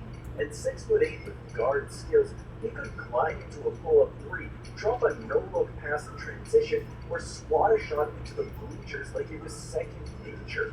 By the time he was a senior, King was ranked as the third best player in the nation, behind only Zion Williamson and R.J. Barrett. But many people in that 2018 Crazy. recruiting class Duke was thought crazy. King was the best player in the class. They had, Yeah, they had the top three, Had to say about it. top To three this day, prospects. and me. I think like the best. Yeah, players we like lost that. against the Pistons, man. The Pistons better win that bitch, So, bro. talk about that for a Y'all second. lost to the Look, fucking Vegas, Knicks. The Knicks lost to the fucking. well-known things around the league. That's the end of the first season, y'all. Social media. Second season, high hopes. High hopes. It's like, oh, something. The way he scored the ball, like, he was just too pure. Like, it was just like buggy. Like, that's just what it was. Anthony Edwards even said that King was See, just the video. ever had to guard. Who the hardest person that bro? Can't reach. Be honest, man. Put it on your freshman. I can't ready. Hey, everybody else say That's the same video that I was talking about. I watched the whole little I forgot who like produced the video and shit. And when he joined the Nigga. AAU circuit with the team finals, he put on a show at the Peach Jam, dropping 44 points in one game, hitting 9 threes and finishing coast to coast with Euro steps, making him look like a young T-Man. He had the best shooting stroke, the most polished angle, and arguably the most NBA-ready body. There was a certain ease to his game, a fluidity that made everything look This guy, but that's where the first red flag quietly crept in. While some players played with fire, he was ice, cool demeanor, never Get rid of rushed, that never nigga. rabid. Ooh, Sometimes Damn. that cool turned into We passive, some lit. We and consider confidence turned this into liver. disengagement. Scouts couldn't tell if he was pacing himself or if he just didn't care. But still, the upside was impossible to ignore. He was named a McDonald's All-American, selected for the Jordan Brand Classic, and won gold with USA Basketball at the FIBA U19 World Cup. College coaches were salivating. In the summer of 2017, Cam made it official. Committed to Duke, joining forces with Zion and RJ, this was supposed to be the most dominant freshman trio in college basketball history. And Cam Reddish, he was supposed to be the ultimate X Factor. But college would be where the cracks started to show. Before we jump back into the video, I want to give a quick shout out to today's sponsor, Manta Sleep. You ever tried falling asleep and it still looks like you're outside? Yeah, same here. As a content creator, my schedule's all over the place. And getting deep quality sleep in the middle of the day used to be nearly impossible. That is, until I found the Manta Pro Sleep Mask. This isn't just a regular sleep mask. The Manta Pro is fully adjustable, puts zero pressure on your eyes, and gives you 100% blackout even in broad daylight. It's like someone flipped the world off. My brain finally gets the signal. It's time to rest. Now that summer's coming, longer days, brighter nights, having control over your sleep environment isn't just helpful, it's essential. So if you're ready for better sleep, head to the link in our description and use code HoopDungeon for 10% off your order. Because better sleep equals better everything. Cam Reddish walked into Duke with the weight of expectation, not just as a 5-star recruit, but as part of a once-in-a-generation class. So Peter wasn't just assembled the basketball version of the Avengers, bringing in the top of the leading recruits in the entire class on one college basketball team. And on paper, it was terrifying. Kim was supposed to be the perfect complement. The guy who could hit shots off the catch, create off the dribble when needed, and walk down multiple positions on defense. He had the highest ceiling of free, some scouts argue. He could shoot like a guard, move like a wing, and defend like a forward. But then, the games started. Very quickly, it became clear. Kim was going to be the third option, not by design, but by nature. Zion was the most unstoppable force attacking the rim we've seen in college in a very long time. RJ was a relentless downhill driver who could get to his spots and score at will. In camp, he was there, passive, quiet, still skilled, still dangerous in flashes, but way man, we too just often. gotta ask him niggas off the bench, nah. He looked like a brand new Looking Ferrari really, still looking parked in the really. garage. On the season, he averaged 13.5 points, 3.7 rebounds, and 1.9 assists per game. Not terrible by Hey, any Scott, damn, especially on the Jimmy, look. it's the same The team. shooting, It's crazy. just 35% Damn, they picked it. 33% from three. For a guy billed as a sharpshooter, it was underwhelming, especially considering the wide open looks he was getting with Zion and RJ drawing all the attention. And it wasn't just the numbers, it was the vibe. He never really looked comfortable. Didn't impose his will on games. He had some clutch moments, like the game winner against Florida State, but for every spark, there were 3 more games where he'd shoot something like 2 for 11 and would find his rhythm. Coaches blamed the fit. Fans said he was deferring too much. Analysts said Duke's spacing didn't allow him to thrive. Maybe that's true, but whispers were starting. Is Cam Reddish really that guy? Or did the scouting world fall in love with the idea of Cam Reddish? Regardless, the upside still had teams intrigued. Because if this was Cam's floor, and he still looked like a switchable 6'8" wing who could knock down tough jumpers and guard all over the floor, then the ceiling had to be sky high. So, after just 1 season at Duke, Cam declared for the NBA draft. He was still projected as a lottery pick, and he was seen as one of the ultimate swing for the fence prospects. A guy who maybe didn't show his best at basketball in college, but was a high-risk, high-reward prospect who had the intangibles to be a great NBA player. So come draft night, the Atlanta Hawks took Cam with the 10th overall pick in the 2019 NBA draft. And honestly, it still felt like a steal. A lot of scouts had Cam as a top 5 talent in terms of potential. Getting him at 10, that was house money. The Hawks already had Trae Young, and they were building a fun, young core. Cam was supposed to be their long, switchable 3-and-D wing who could evolve into a secondary shot creator. He had all the tools, he just needed time. And early on, he got that time. Cam played 58 games his rookie year, starting 34 of them. He averaged 10.5 points, 3.7 rebounds, 1.5 assists, and showed some real defensive potential. There were some flashes where he dropped 20 plus and walk up on the other end, but they were surrounded by shooting slumps and long, quiet stretches. That rookie year, he shot just 38.4% from the field and 33% from deep. The Hawks weren't panicking. He was just a teenager, and heading into year 2, expectations were higher, and so were the stakes. In Cam's second season during the 2020-21 season, Atlanta was suddenly good, like Eastern Conference Finals good. But Cam, he was injured. A nagging Achilles injury kept him sidelined from February until just about the very end of that playoff run. But Cam would make a heroic comeback and make it to play in the ECF against the Bucks. In Game 6, with Atlanta's season on the line, Cam dropped 21 points on 6 of 7 shooting from 3. His defense was fantastic. He looked locked in, energized, confident. It was arguably the best game of his career, and it left fans wondering, is this the real Cam Reddish? But instead of building off that momentum, the 2021 season brought more inconsistency. He had some scoring outbursts, but he wasn't clicking with the team. The Hawks were underperforming. Cam wanted out. It's looking like a Wanted good bigger team. role, more responsibility. We'll make some adjustments though. Year 2 on the way. In size, in shot creation, and potential. He didn't want to give up a first-round pick together. This is nothing. But right away there was a problem. Tom Thibodeau didn't play. Reddish arrived in January 2022 and sat on a bench for most of his first 2 months. He played sporadically, but never found a rhythm. Never got 12 minutes. Often looked unsure of his role even was. It wasn't that he was bad. He said he wasn't trusted. Just the coach remains effort, discipline, and consistency. Well, those were the very things the scouts were questioning. It's credit, but his team play showed flashes. He had a couple of nice games during the 2020 season. In 2016, how much against the Thunder? But even then, he's often pulled that to a bad rotation with his defensive assignment. It's over. And by February 2023, the Knicks had season on. He said he was a quarterback, worked with Josh Hart trade. So he said these schools of the world were done trying to figure this guy out. Portland was supposed to be a solid league.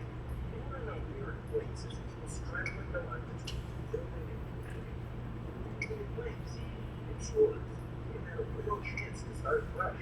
For a little while, it worked. He averaged 11 points per game and 20 starts for the Blazers. His minutes jumped. His confidence looked higher. Even with cases to defense, shot around 44% from the field, which was a major improvement from his time at the Knicks. But what we didn't see as a long-term goal, we were trying to clear minutes for their younger core. Especially after trading Damian Lillard and Luka, who was shooting like crazy. They ended up getting spooked at some draft.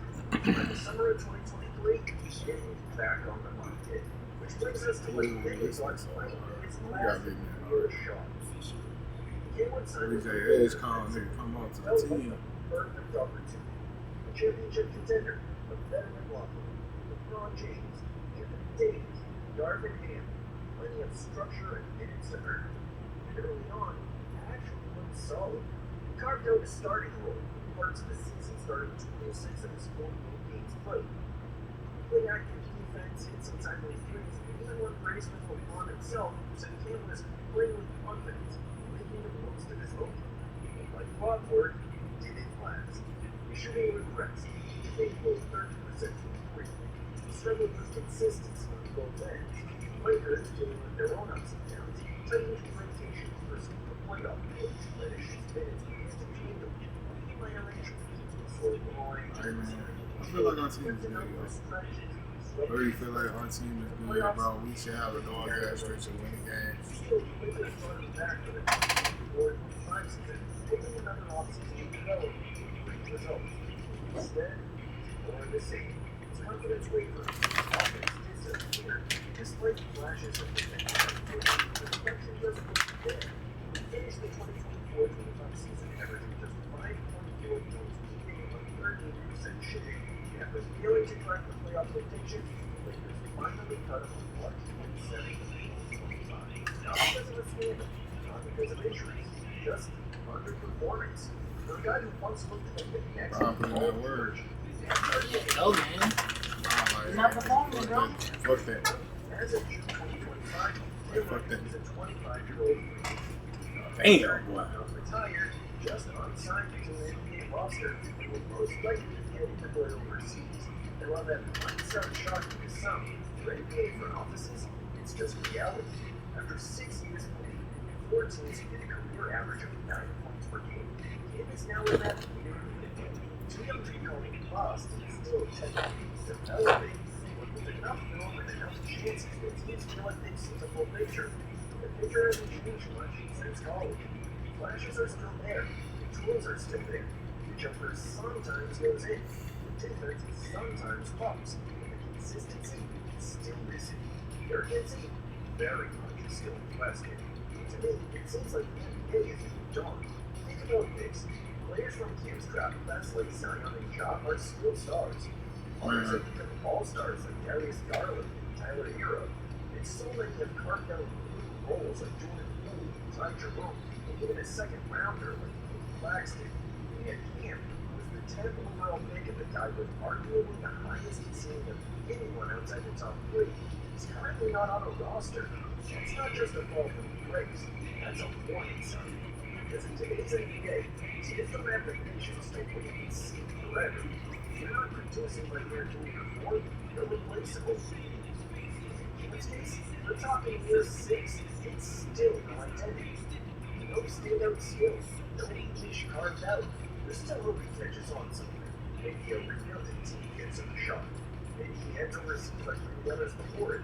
Maybe he has a comeback arc in store for true billions. But today, Cam Reddish's NBA career is on life support. That brings us back to the question, how bad is Cam Reddish actually? The truth is, he's not bad. He's just not reliable. He's not a rocker machine. He's not a drama magnet. But he's not a consistent shooter, creator, or defender either. He's the definition of a tools guy. The NBA is full of those. And unless he reinvents himself soon, whether it's a true 3-and-D role player, a defensive stopper, or a specialist of any kind, he might go down as one of the most disappointing prospects in the last decade, considering the type of hype he had back in high school with a trio for Zion and RJ. And it's not necessarily because he failed, it's because he never figured out how to succeed in carving a long-lasting role. Many joke around and say he's the best 1v1 player in the NBA. As we know, the game is played 5v5. And if you aren't going to be a go-to scorer that can give you 20 to 25 points a game, you have to stand out in other ways, like TJ McConnell or Alex Caruso have as high-impact role players on the two teams in the 2025 NBA Finals. Unfortunately, Canada's depth and really never found that role to give him a long-lasting NBA career. And now I want to hear from you. Are you a Cam Reddish believer? Did you buy into the hype, the smooth jumper, the effortless handling, the Paul George comparisons? Did you see the red flags early and call it for what it was? Let us know in the comments below. Let us know if you ever thought Cam Reddish would be a star in this league, or if you saw his fall coming from the start. If you enjoyed this breakdown, be sure to hit that like button and subscribe for more deep dive NBA stories. Turn on those post notifications so you never miss an upload. We'll see you. Do you think he's gonna be on another NBA roster?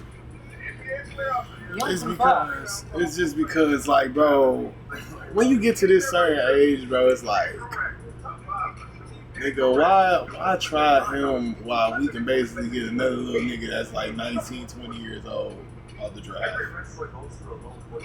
Like a rebuilding team. Why try that while we can grow this little nigga right here? This little nigga 21 years old, he needs to basically develop. He need to get these shots in more than Cam Reddish. Then do that. Have him come off the bench. When The Undertaker returned in 2000, Some niggas just don't be there. No. Just don't be there. No, because the nigga's 6'8", he's 25. It's not like that he was injured. You feel what I'm saying? He just Brian can't do shit with you. said what? Brian can't do shit with you. Ah, yeah. Like, Brian had that same thought. I know. Brian was like, hey, 6'8", shooting guard. No, bro. He can be a shooting presence. Victor Wembanyama, MVP. MVP, Victor Wembanyama. Dang, bro. Fucked up, because I fucked with Cam Reddish, man. Man, bro. I fucked with that nigga, man. Three-headed dragon. I fucked with that nigga, man.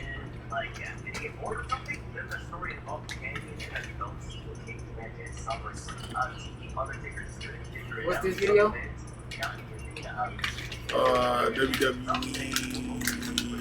WWE. Wrestler's first year? Yeah.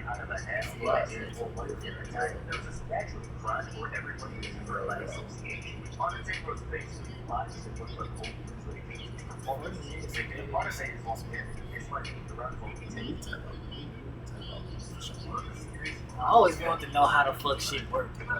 Yeah. Like, where the fuck was Undertaker? Was he under the ring when I the think he lights was went under off? the ring. Yeah, Like, for every sure. time during the whole match, though. Yeah, that's what I'm saying. Whole match is crazy. They still here.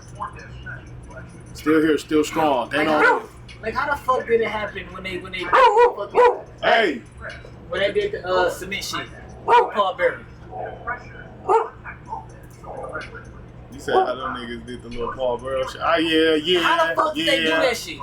Tell you what the fuck? Do y'all just drown all the cement through the ground and then you just basically pick that nigga up? Hey, tell yourself up, man.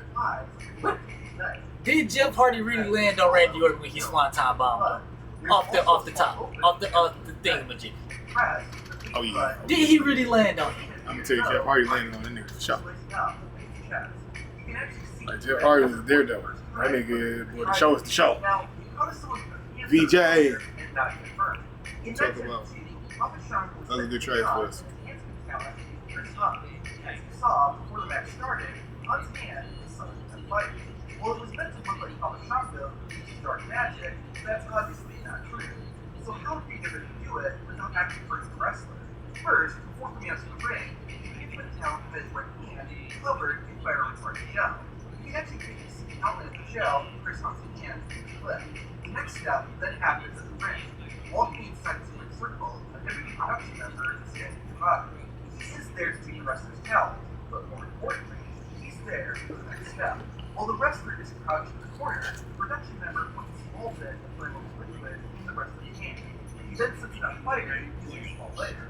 As soon as the liquid is on fire, it's showtime. Thanks to the fire retardant gel, no damage is done to the wrestler's hand, leading to a cool without anyone actually getting hurt. Now, how do you kill a snake without actually killing it? Jake Roberts was famous for bringing a live stick with him to the ring and using it to attack his opponents.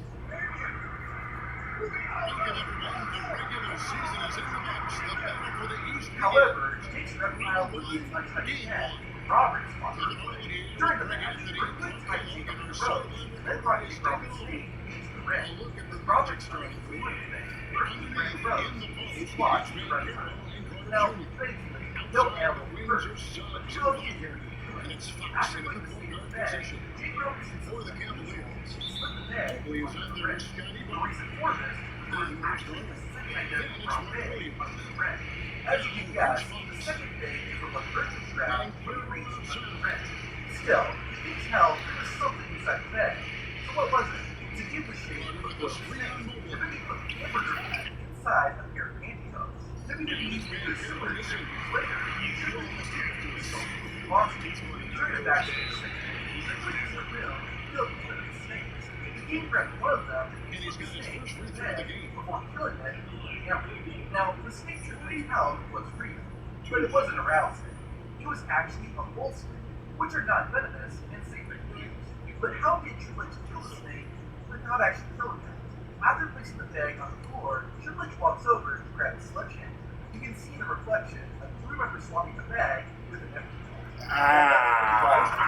Shane, this is shit I never peeped. I never would have peeped that. I didn't even look at the whip. How did they do this? When he killed Kurt Angle. To protect Angle, everything had a crash brake laid out on the floor that was not to be frame. I was thinking that. Stunned, everything removed the crash pad and put clean blood behind Kurt Angle's head to make blood be abandoned on the floor. However, that wasn't actually Kurt Angle. Angle was legitimately injured at the time, and so he did want Angle before he was stunned. In the segment, the camera seems territory Wilson for a few seconds. This left the yeah. You'll notice too, the choke slam is the lead. WWE did a similar trick and some artists that out. During the show, Stone Cold Steve Austin was infamously by a car driven by the However, since before Austin got hit, the camera zoomed in and allowed him to compete. During that time, Like, let's switch that motherfucker quick and spot. Well, life from the stand up was crazy. Talking about niggas Stone Cold just go to the side, nigga, then another nigga just gotta get right there to get hit by the car. Just imagine you just gotta get hit by the car. You gotta get hit by the car. However, the car, Get 20,000. then, Say my nigga. talking about person. Remember that time Undertaker actually hit someone after Undertaker?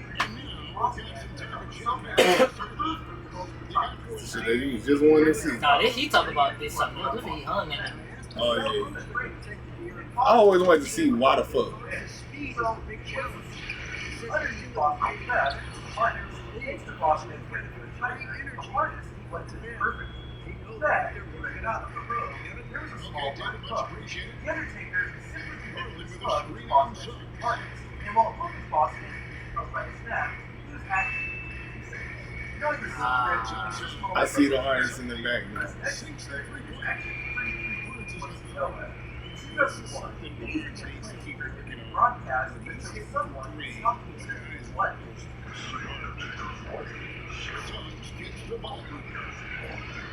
Wow. The stalker later died. I think Undertaker got a thing for Bond. It's like you with them light skin. It's like you with them light skin thick. He just like blonde.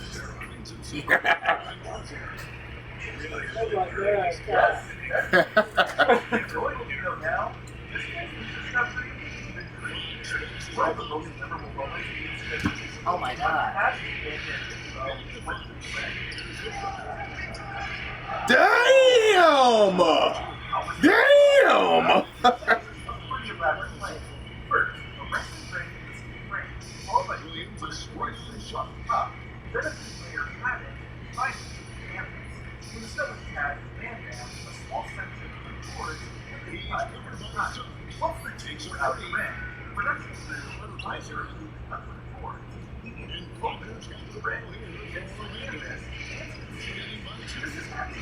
as so much time outside.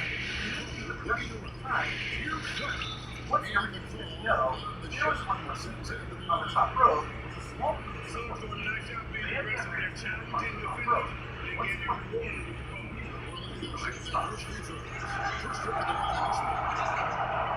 during a segment on SmackDown, Mark pulled up a frying pan and let the newspaper. Now, what's the frying pan reason? Well, Mark Henry got fucking the frying pan is hot zillions in his head. Oh my god, this nigga hair is crazy. Henry also wrapped a towel around the object so the metal would come to his hand. However, all the frying pan smells was not real. That was due to Mark Henry couldn't have real one. As a thing, Look like this hell, man. Look at that wasn't that. After he struggled, Henry still managed to get the real frying pan. It's the amazing of everyone watching. It wasn't just Like, no, just one, man. Just one, bro. Niggas is in that bitch just throwing that bitch in the... Niggas just throwing that bitch up. Ugh.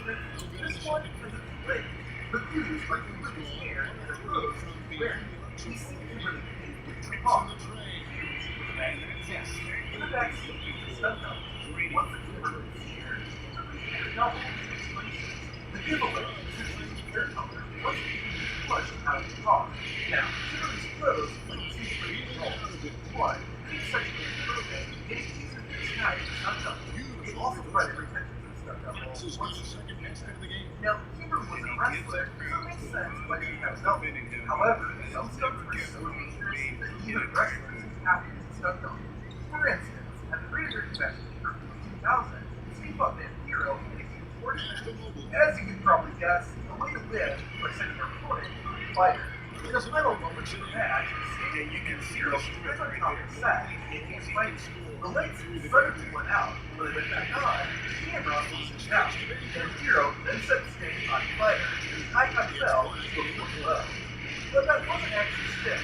The real Stick was the stunt double for the blackout. The production crew did a good job covering this up, but after the fall, Stick tried to get up, or rather, the stunt double left, and you can see that he had short hair, and that was in your long black hair. We've seen some awesome WWE entrances over the years. However, they become a lot more interesting when you pull the camera back and see how they were pulled off.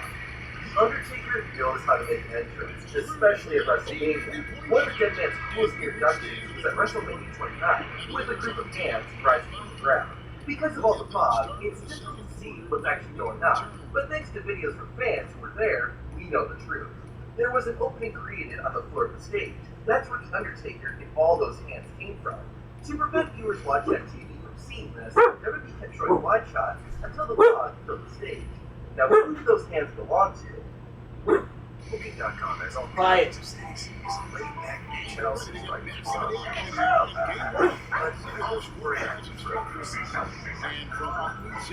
Find exactly what you're looking for. Booking.com and Booking Times 2. Google Pixel 9 still to withstand spills, dust, and drops. Your ass are the only thing to worry about is taking it all that. Google Pixel 9a, buildable by design.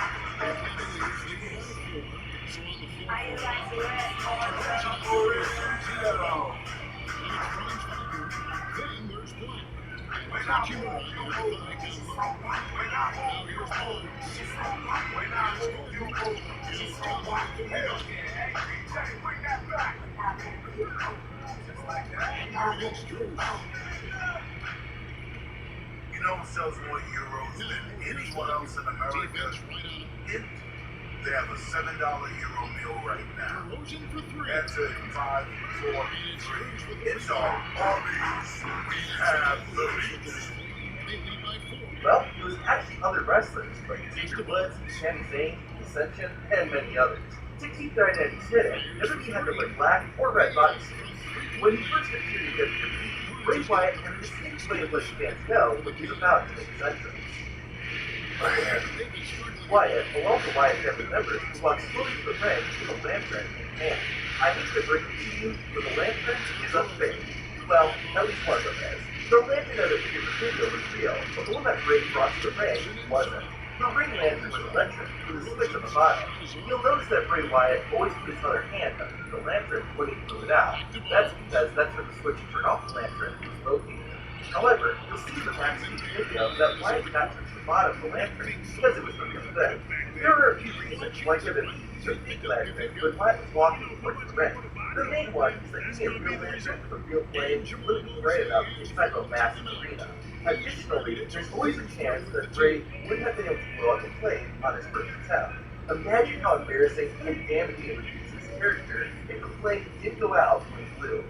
He essentially could have a spectacular entrance, but it wasn't neat, with Connor and Victor rising from the ground. It looks cool on camera, but what was it like in person? You can see in this video that Connor and Victor actually come out before the music even starts playing. Then, when the timing is right, they would stand up and rise to the camera. During WrestleMania 32, the New Day got one of the sweetest entrances ever. A giant box of Studios appeared on the stage that then tipped over and out came Kofi Kingston, Xavier Woods, and Big E. It was awesome, but how exactly did they do it? Well, watching a digital camera record, Booty holes. they're actually Booty holes. already in the box, and they're the ones. Say, this is what you After you a chose while, with? the New Day runs So I was out watching the back in the day? walks up to one side of the You box, liked the New Day. Xavier was on the other. You fucked with the New Day. At the same time, the WWE camera crew is careful not to show the far right side of the box, so that viewers don't see the New Day right again. Asuka's entrance isn't that flashy compared to the others we talked about. However, there is a unique secret. Asuka always wears a mask when she enters, but how does she keep it attached to her face? There's no strap or anything, so what's the secret? Well, there's a small piece that sticks out on the inside of the mask. Asuka plays down on that, which allows her to hold the mask in place until she is ready to take it off. Fireworks and pyro are a signature part of some wrestlers' entrances and WWE shows in general. However, WWE's pyro isn't 100% authentic. The fireworks and pyro featured in both the WWE show or during the wrestler's entrance are real, but the noise you are hearing is not actually coming from the pyro.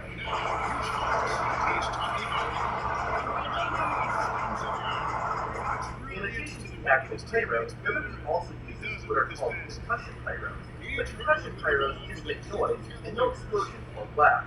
Almost any time WWE uses pyro, they also have the concussion pyro going off to make it sound really loud. This is why King's pyro sounds like an explosion. To show you how much of a difference concussion pyro makes, here are two examples.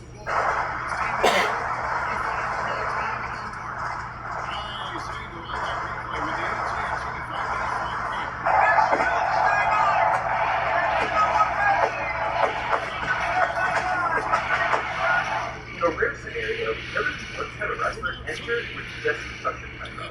Right before Ryback would start marching towards the ring, fans would hear a large boom.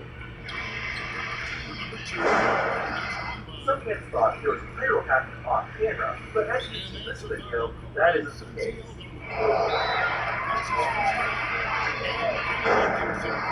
One person who did have pyro during his entrance was John Morrison. He also had one of the coolest entrances in WWE history. Almost every time he would come out, he would smoothly transition into slow motion. Even the pyro slowed down for him. So how did it work? As you can probably guess, this is a TV production trick, similar to how the cameras become cinematic like a movie during Goldust's entrance, or how everything was black and white when the NWO walked out. For John Morrison, WWE lowered the camera's frame rate to give it the slow-mo effect. This looked cool for the fans watching on TV, but for the people in the arena, they would just see John Morrison moving at normal speed. However, doing the slow motion effect would make the TV broadcast fall behind. So how did they get back to normal speed? Well, immediately after John Morrison's slow motion, WWE would cut away to a wide shot or another wrestler that was at normal frame rate. After that, they'd go back to the camera that Morrison was on, which was now back to normal speed. Usually, WWE covered this up pretty well, but sometimes they actually showed too much, and John Morrison would magically teleport. One of the best parts about WWE is all the weapons wrestlers use and the crazy stuff they created them. Of course, Yeah, just imagine being in a motherfucking interview, Shane. And out of nowhere, they call you like, Fireballs are not used often. yeah, nigga, you gotta get all your shit and move it to Houston as quick as possible. The way a wrestler makes fireball is by using Because straight up, they traded you. Nigga, you are. No, I ain't lying on this one. Hey, them niggas, they got the paperwork out there. Stephen A. and them talking crazy right now. What the fuck Stevie Bay saying? Man, they over there saying that you basically did the worst decision in the history of the game. It's like some again? Like some nah, they just basically saying that you they saying that straight up that you can't even do nothing no more.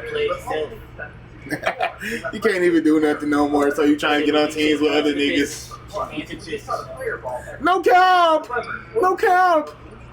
The picks that they gave away, Shane, man, you could have just basically came to the nigga. We would have gave up a Tim Hardaway Jr. and a nigga. What? A Tim Hardaway Jr., a Jaden Ivory, and 2 first-round picks. We could have gave that up for that nigga, KD.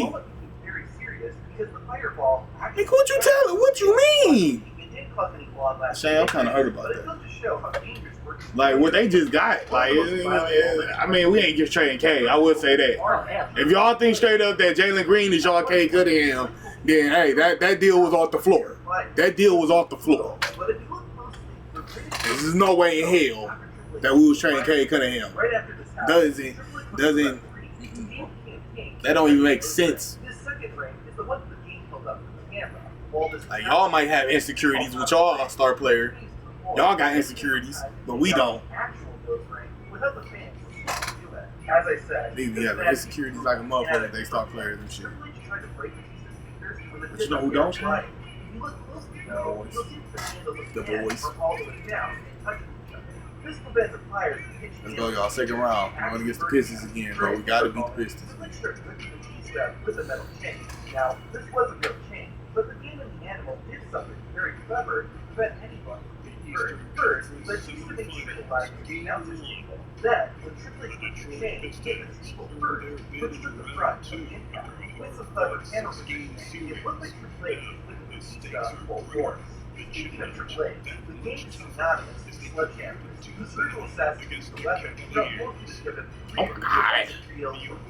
pretty much every sledgehammer was the real deal. Superman Sledgehammer should be the game winner. I don't know what can defeat that. Oh yeah, nah, that's crazy. Nah, that's crazy.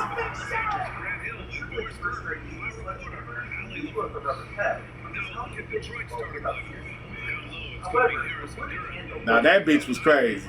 I remember that bitch.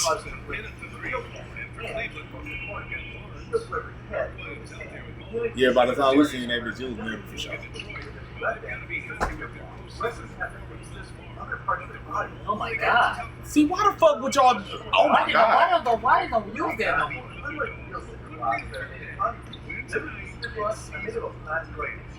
Okay, now the bitches is hard.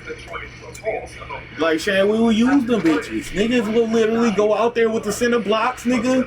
Put a center block on them and throw a center block at that nigga. Bam!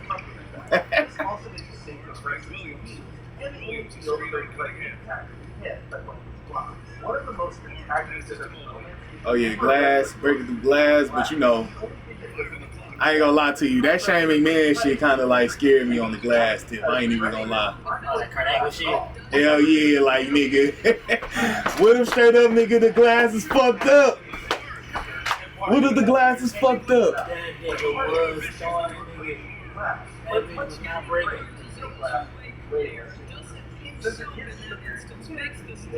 Yeah, you can eat that shit.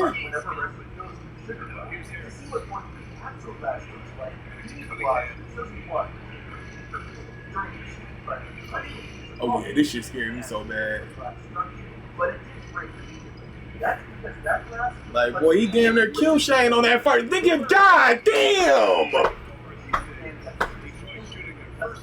But it's like it's far less dangerous, but it's still spectacular to see. These are green discs in space. The green disc used by wrestlers of Fury and Asuka is a mixture of water and color.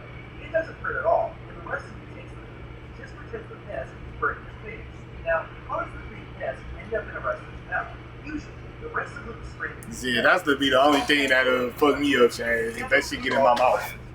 And, time to spray, they spray the mist. The wrestlers usually can lift up the capsule right before they're going to spray someone, since it is a choking hazard, and the wrestler can actually spray the mist to read it true. One of the most brutal images. Oh my god. Oh my goodness. Oh my god. I don't think we should have seen that as kids. Obviously, that wasn't real blood. So how did they do it? Well, the first part of the trick is despite being known for its bright colors, the studio decided to wear a mostly black attire on this night. Then, after Kobe was ready to move, the cameras go to a tight shot of the giant. During this time, I didn't remember the studio was a capsule. Ray puts his right hand in his black gloves, the capsule was practically visible. Finally, just before Kobe grabbed the side of Ray's head, the studio Because that machine took his heel. I thought he was fixing his mask. No cap. Once the moment is right, Luke Spear bites the capsule, tossing the red liquid before it got his mouth. It gives look that Drake Kobe is so strong, that Drake See, can we do that? You know, they not Can we cooking like do this. that? Can we do that again? The Drake Kobe person cantaloupe and watermelon while Kobe is strong, there can be some tricks to help him out. The watermelon was cut on the back, but he started to work out the moment Kobe applied pressure. Yeah. That's also why the watermelon split from the back, since that's where it was weaker. WWE used a similar trick used later with broad stripping crushed an apple with one hand. You can quickly see a cut on the apple, which made it easier for Strowman to smash.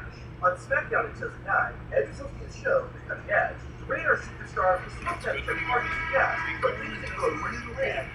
God. While it was very convincing, Schultz stuck in part of the show. First, the sports that Jeff I really thought Jeff Hardy almost died. special kind of brain disease that didn't burn was cut. Oh my God. Pyrotechnics, they were carefully placed so that Hardy was close enough. Damn, Jay, let that bitch explode on me then. Let that bitch explode on me then. No Diddy. No Diddy, y'all. Y'all know what we talking about. I was about to say, bro, I didn't think that straight up that the bitches was basically, I thought that should have hurt. The fireworks, The fireworks. they used the special kind of one. Oh, he used the special firework that day. So the fireworks do be the regular fireworks. Oh, I thought Ric Flair was dead. Yeah, I thought he was dead. I thought he was dead.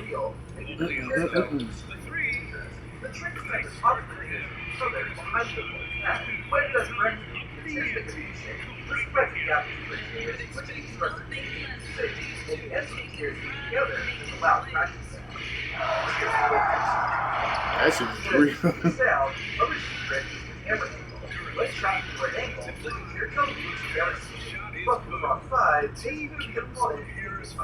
Yeah. But what makes the concerto so genius is that both wrestlers have to swing at the exact same time. If one goes off by just a fraction of a second, it can cause a lot of pain for the wrestler to move. This is actually why the two-man concerto has been banned from the league. The wrestler would be punching for another 18 to 5. So instead, wrestlers do a one-man concerto. It's the same idea, but instead, the first two is flat on the stomach. Just like with the two-man concerto, the wrestler performing the one-man moves is a this instead, but just a few inches away from that. This creates just a gap the wrestler safe, but still looks vicious. I can understand that. I can understand, Shane. Some of this shit, it makes so much sense. I thought Ric Flair was dead, bro. But some of this shit, it just be like, bro, what the fuck? Like, the green capsule shit still don't make sense to me, bro. I do. Green Mist? Like, bro, real shit, do you gotta hide that bitch under your tongue for the long run? No, they Yeah. get it from a referee and it just dissolve. It dissolve, but they gotta use it at a certain time because it's like a choking hazard. They say. So they use it like when it's time, like to like, you feel what I'm saying? Use their specialists and shit. Yeah. On top of the ladder. Due to the limited space and awkward position, Edge accidentally connected with Christian's head and gave Captain Charisma a concussion. Now, what's more vicious than a tear shot to the head? How about a Keep going, sledgehammer?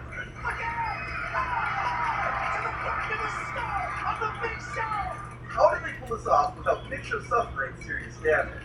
Well, that's not a real sledgehammer. The wood is real, but the head is made of rubber, so while it looks painful, it didn't hurt at all. In his later years, Triple H would start using a real sledgehammer. However, he always put his hand over the head to keep the person who was hitting safe.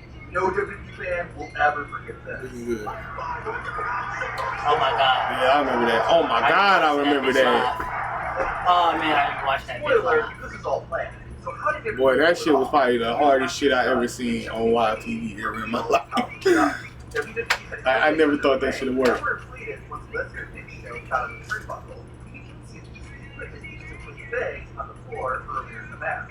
These airbags were only on one side of the ring and were inflated just enough for his back part off the ground. You can known as the ring post shaking, after Big Show Brock Lesnar pushed off the top rope. The impact of the superplex caused the ring post to flip. Then, the production team intervened to flip, causing the ring to fall to the floor. That's why there's a slight delay when the ring post flips, so the ring actually falls down. Alright, y'all, Eastern Conference Finals again. Here makes underneath Well, the this is our ring first time making it to the Eastern Conference Finals. John Cena and Batista's 2010 rivalry saw them face off in a night split match. One of the most extreme moments was when Batista placed Cena in the entrance stage, acting as well with the car. How did Cena stay safe? Well, there's a solid black box 15 feet next to the car. Once the camera switched to the angle, we could see behind the vehicle, Cena crawled over there. It would have worked pretty well too. I plan Frederick was Cena poke out from behind the black box. One of the scariest finished moments was Jake Roberts started terrorizing Macho Man Randy Savage and his wife, Miss Elizabeth. It began Randy Savage in Elizabeth's wedding reception, with Roberts using the news threads of live Cobra. To keep everyone safe, there would be a real snake, at least when people were around. When he was shot with Cobra and Bennett, the snake acted as a rubber toy. To make sure convincing, because he throws his head shot into the new Cobra, then added them in later. That worked fine, because there was no black audience. But what about when Roberts attacked Randy Savage with a live Cobra in the ring? The King Cobra is one of the most venomous snakes in the world. And a fight Roberts killed someone in 30 minutes. Of course, Savage did not die, so how did they do that? Well, that was a real Cobra, and he didn't really fight the Macho Man. Like, nigga, LeBron James has just left the fucking sport. LeBron James has left the sport, man. What we gonna do now? Despite all this, Macho Man is such a What we gonna do? LeBron just left the NBA. Oh man, I hope John Jones have a great retirement, y'all. Like, you feel me? Straight up, like, my real thoughts on the John Jones retirement, bro. I really feel like John Jones is the best nigga to ever touch the UFC ring ever in a lifetime. And I don't think that nobody will ever be as good as John Jones because of the size difference, bro. John Jones was 6'4", and that nigga had the fucking... Bro, that nigga had arms like LeBron James. So, yeah, that nigga basically was out here, bro. I ain't gonna lie to you. He was out here. But, yeah, I don't think nobody ever be better than John Jones, man. John Jones is a bad motherfucker. I remember the days when he was going against Rampage Jackson and them niggas, boy. Shit was amazing, bro. But, yeah, man, John Jones retired, bro. Like, I feel like John Jones one of them. One of the best fighters ever to exist in this whole world. John Bones Jones.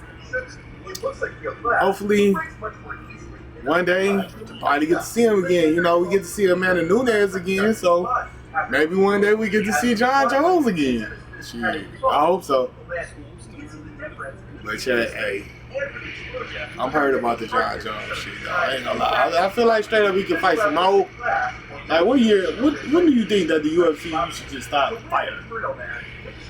40, 45. 45. 40 to 45. When you start really getting your ass beat, you start hanging out. Izzy about 34. You think Izzy should give it up, though? If they don't win this next fight, get that shit up. This game, she ain't taking them. At this point, it's over. I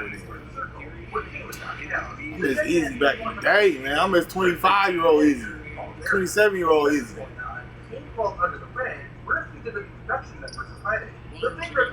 This shit right now, man. 2017 Izzy is different from 2025 Izzy, man. It's different.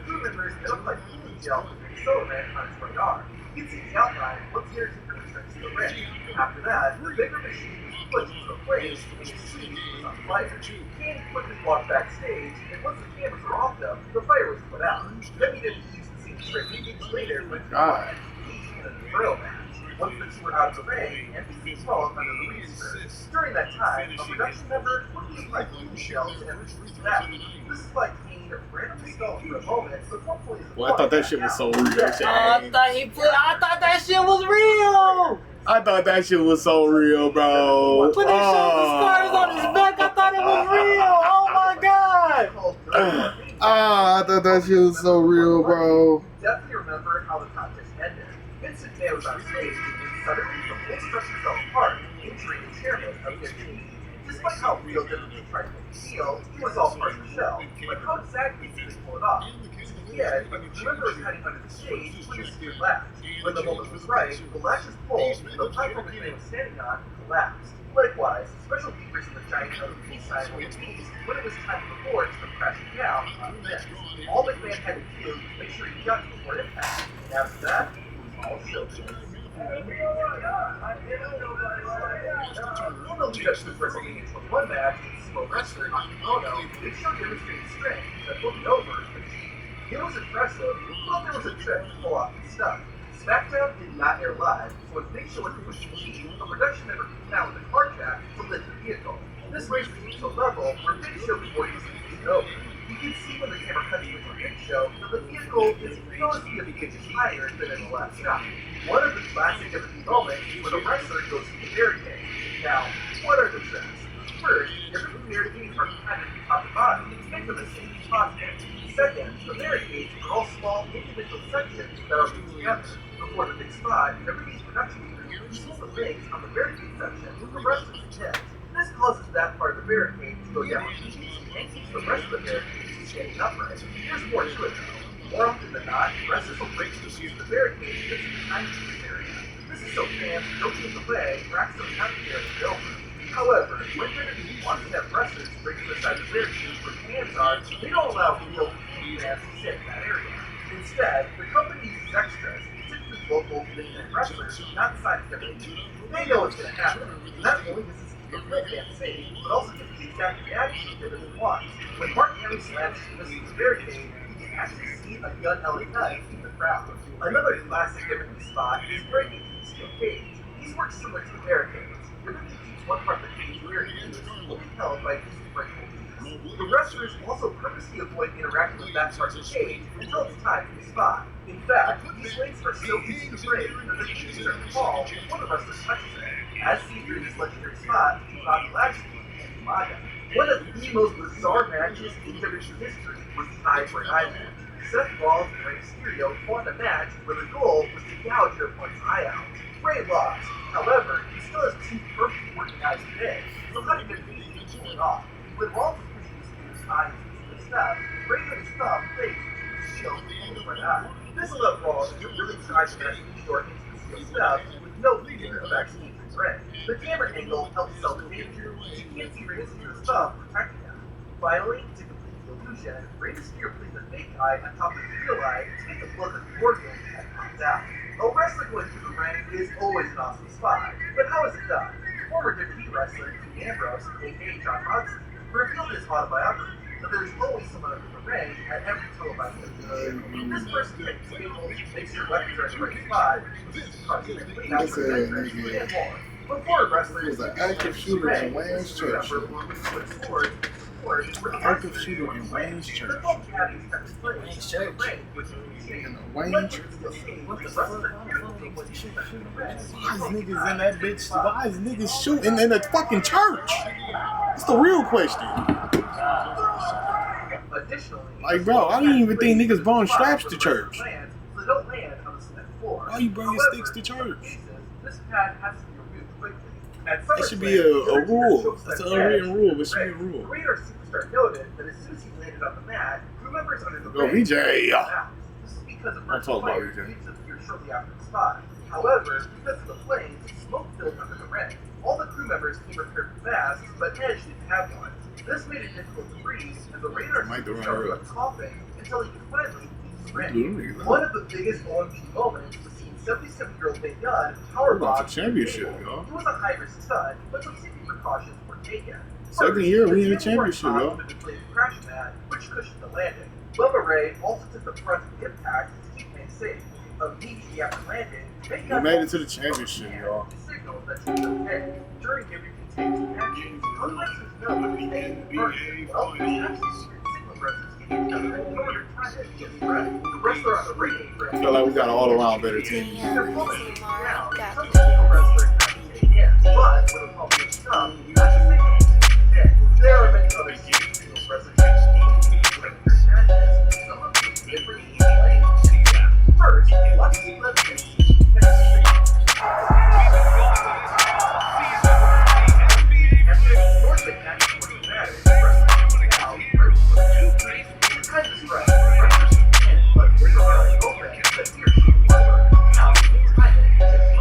Damn, I didn't want to see that. Shane, now I'm gonna be paying attention too much.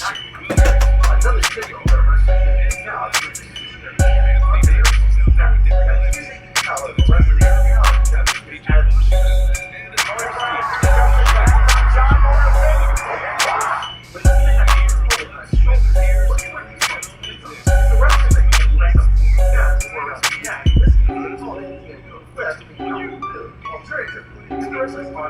Oh yeah. You know, if that means that arm is down, boy. Sometimes wrestlers have very specific hand signals and it can be pretty fun. During the Shield event, Roman Reigns called Batista on Raw. It seemed to fall for chaos. Triple H and Randy Orton on Raw, which happens at Raw against the Heroes, saying the Raw locker room wasn't about to come up with this yet, but the Shield cleared out and it's a night. Hurry, you can't do us like this, man. We was you. We was there with you. This is the first time we'd have made it to the championship without you. My bad, second time. Sorry.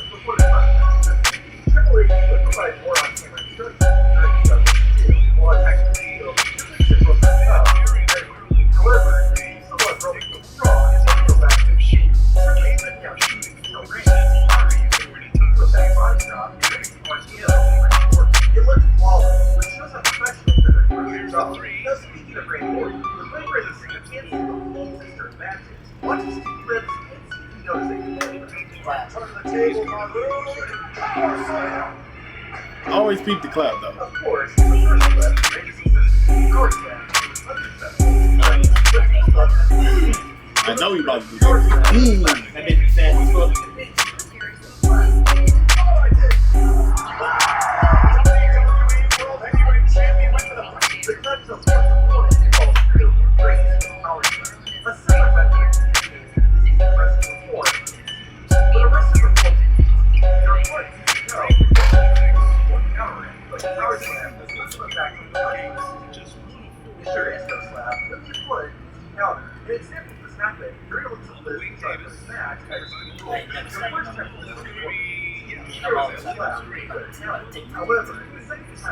No gap. Hey, that's like, nigga. Take it in for your time. Your time. Oh shit. Look at the wrestler's legs. Look at the legs back. They're putting out on the mat. That means the wrestler's going to push off, not high. Bro, I saw a compilation that said Seth Rollins never hit that move, bro. Damn, bro. That be so hard for him to not to hit that bitch one time. They talk about that nigga never hit that move, bro. I'm like, bro, now that you say something about it, bro, I've never seen that nigga like connect with that bitch. Like, what the fuck is it supposed to be? Scotty. Oh my god.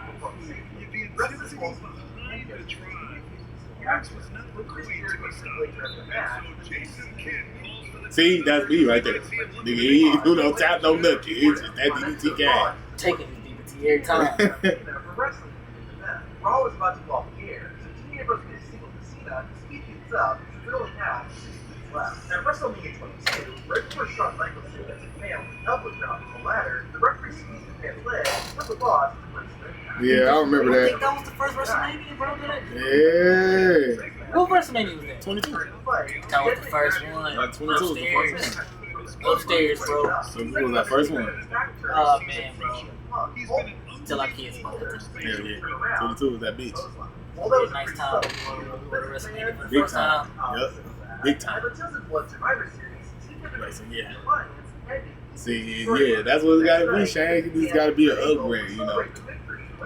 We watched the pay-per-views of WrestleMania, now the shit, we're gonna have to take the kids to WrestleMania. Man. It's just gotta be an upgrade.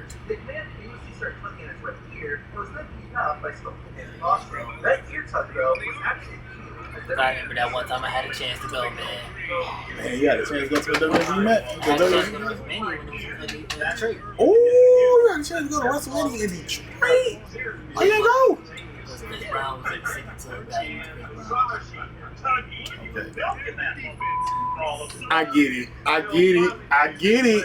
I get it. Wagaya, we gotta go. It's like, Wagaya, we gotta go to this. It's like as a young nigga, I was pissed off. But now that I'm grown, I wouldn't do the exact same thing. Like, I get it. On their match to tell their opponent what to do next. Where you make sure But I swear, when I see God, boy, next time you talk to God, I'm gonna be like, man, or the wrestler. niggas could have went to WrestleMania, but niggas wanted to see fucking Chris Brown. And we talk about young babyface Chris Brown. Ain't no way. Ain't no way. This is like take you down here. This is Chris. Oh, this is Chris. Oh, man. Yeah, this is Chris.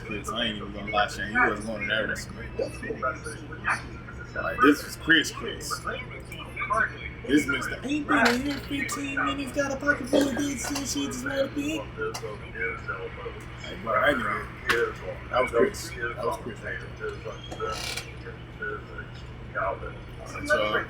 This sounds like nonsense, which was the point. Even if someone progresses on the spot, Give me another bucket.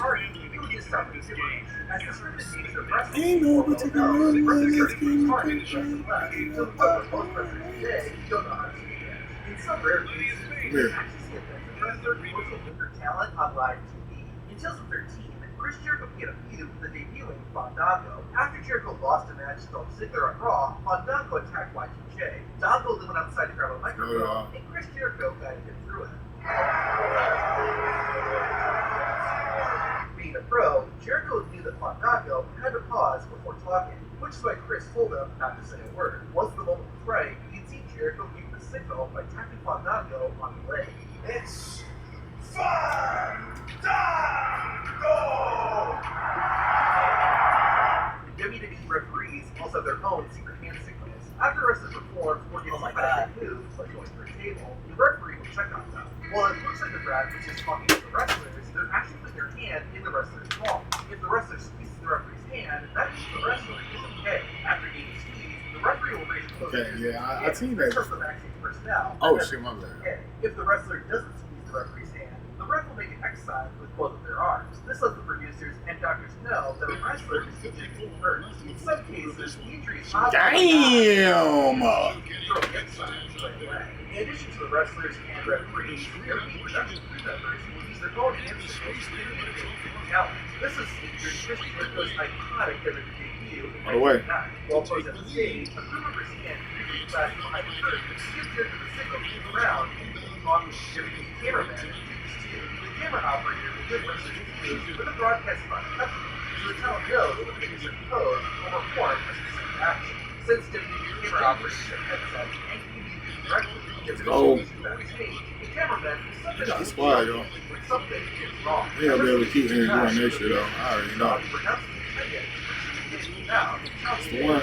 The second hint to it, though, it was legit for the squad. The sheet unable to Oh my God. on the planet made on the fly. WWE producers had a camera make the speed off, and they wanted to punch the Miz, which the rapper does. Bitch, oh my God. If you ever watch it take the match, you will see the Great way to say WrestleMania. The bad guys on the right. And a way to take the attention of Candyman to the squad, just like the squad. Ah, that's what that motherfucker.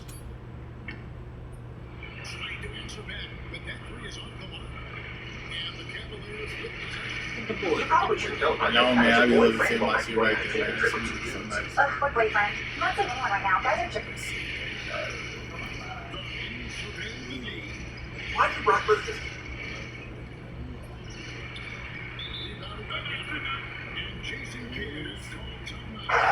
But we know who had the best. We know who had the best. That boy Kobe went out swinging. I said, I always say we got a little narration with it, where it's just basically the games. it seemed like it would be a generation. Nah, Final Mirror. See, I like the game. I like a narration on my videos, man. I don't like just watching and just looking up. It's just Kobe highlights of his last game. Like, no, I need a little narration. Some go out with bang. I'm ready. Some quiet into the background. And for others, that final game doesn't feel real until it's over. What goes through a player's mind is that Kobe. and how do they deal with the emotions of seeing their bodies in the game? I cried that last Kobe game. I ain't even gonna lie. better to answer that than the pitchers themselves. Carlisle. I know. Oh. The 2015-16 season was a disaster for the Raiders. Like, bro, you gonna cry for sure. Man. When that day comes, it's gonna happen. 'Cause, bro, like, you feel me? Seeing Kobe hit that last little shot, man, in that last free throw, bro. Oh, bro, that shit just brought tears to my eyes, man, when Kobe dropped that 60, man. That shit was just like, bro, this is the best nigga I ever seen in my life. Oh, man, I hope Bron got for the 3-point line, bro.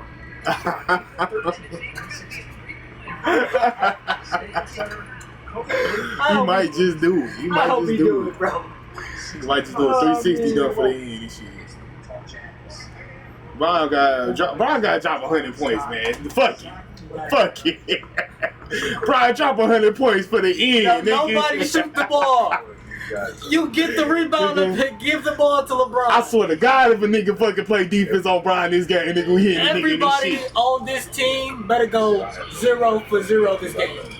No cap, Brian, nigga. you better go whatever for 150. Like, nigga, you better drop 100 in this bitch. Like, I'm talking about we gonna be letting you get all the layups, all the dunks, all the... Because you playing the whole game. It's not like you're not used to it. Like, bro, you gonna play the whole game. You 48 playing the whole minutes. game. The whole game. Even the timeouts. And niggas is gonna appreciate, nigga, every single time you go up in that motherfucker and dunk it. Every time. They gonna be, hey, everybody, all the LeBron haters is gonna be on some shit like, man, bro, that weak ass shit, bro, they wasn't playing defense at all. Man, bro, fuck that. Come here. Come here. That shit, oh my God, everyone, bitch.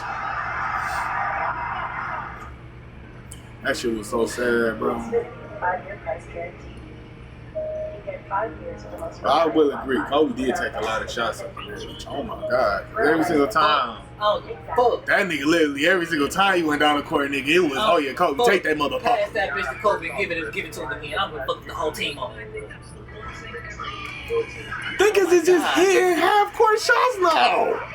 Why is niggas just hitting these bitches?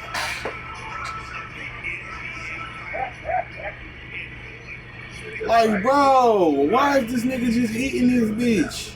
Then, as the final buzzer sounded, Kobe took the mic one last time and gave the world a farewell only he could deliver. This has been absolutely beautiful, you guys. I can't believe it's come to an end. You guys will always be in my heart, and I sincerely appreciate it. No words can describe how I feel about you guys. And thank you from the bottom of my heart. I love you guys. And No cap, man. I was out there. I was out there, Shane. Nigga, you don't see me, but I was out there. I know it's Natalia and Gianna. Thank you guys for all your sacrifice. For all the hours I spent in the gym working and training. And Vanessa, you holding down the family the way that you have. I can't, there's no way I can thank you enough for that. So, from the bottom of my heart, thank you. And, I love you. what can I say? Mamba out. Oh my God. This is a real nigga right there. Greatest careers the game has ever seen. But unlike Kobe, Dwayne Wade didn't need a 60-point explosion to make his farewell game special. His presence alone was enough to make Miami fans. I think he hit the game winner. Already built the legacy the Warriors. that cement him as the greatest That player. was his last season though, but I don't think it was his last game. It wasn't that 13 game. All-Star appearances, franchise leader in points, assists, steals, and minutes played. And in his final home game, he gave Miami a last show. Against the Sixers, Wade dropped 30 points, proving that even in his last moments on an NBA court, he was still that guy. But despite the hype, Wade wasn't about to let emotions get the best of him. He admitted in the post-game interview. Your thoughts, sir? Well, my thoughts are all over the place, Jax. I think about the moment that my agent came to the table in New York in 2003 and told me that the Heat was about to pick me at 5. And it was a numb feeling, similar to what I'm feeling right now. But from the first conversation I had back into this arena that day, I heard the ovation, I heard the love, Come on, Cleveland. and I appreciated it then. Oh, it's over. And, No championship the second year either. and I'm more than appreciated now, man. Third So year I'm, ain't just, coming. I'm sitting here just the most thankful person in this state. That was tragic. Let's try it again. Let's do it this way. All right. As simple as this. Wade County, I love you. Get up, build up. 2020, Man, bro, them knees was gone. his number 3 jersey was retired forever, hanging in the rafters alongside the franchise's greatest legends. Dwayne Wade didn't just leave as Miami Heat icon. He left as one of the greatest to ever play the game. For Tim Duncan, he never wanted the spotlight. No farewell tour, no standing ovations, no emotional speeches. He was there to win. That's it. So when he decided that the 2015-16 season, one of the best in San Antonio Spurs history, would be his last, no one knew. No announcements, no hints. Not even his old teammates were aware that Game 6 of the Western Conference semifinals would be the final time Duncan would ever step onto an NBA court. And yet, in typical Duncan fashion, he delivered. He put up his best performance of the postseason, 19 points on 50% shooting with 5 rebounds. That might not sound mind-blowing, but considering he was 39 years old and had been averaging just 6 points per game in that playoff run, it was a statement. But was it a farewell performance? Duncan, block by Ibaka. Next up by Westbrook. Westbrook to the rim. And the finish. Damn. Probably not. Because Tim Duncan never played for moments. He played for winning. And with the Spurs facing elimination, he wasn't going down without a fight. No farewell game, no big celebration. Just one last battle before quietly walking off the court forever. For the final time. But Paul Pierce... They said it, but you know, niggas don't be really listening. They did just say like, man, but that's the final time. Hydrate, replenish, and refuel. From sweat. I would touch that Is it in here?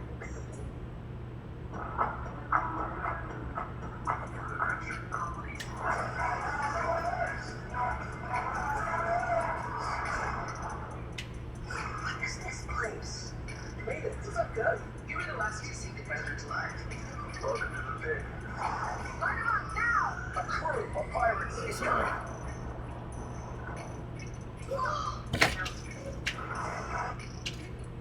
Never wanted to find exits. His entire career had been filled with dramatic moments. This final game in Boston was no different. It would have They been don't enough know to six the Boston crowd, maybe kneel down.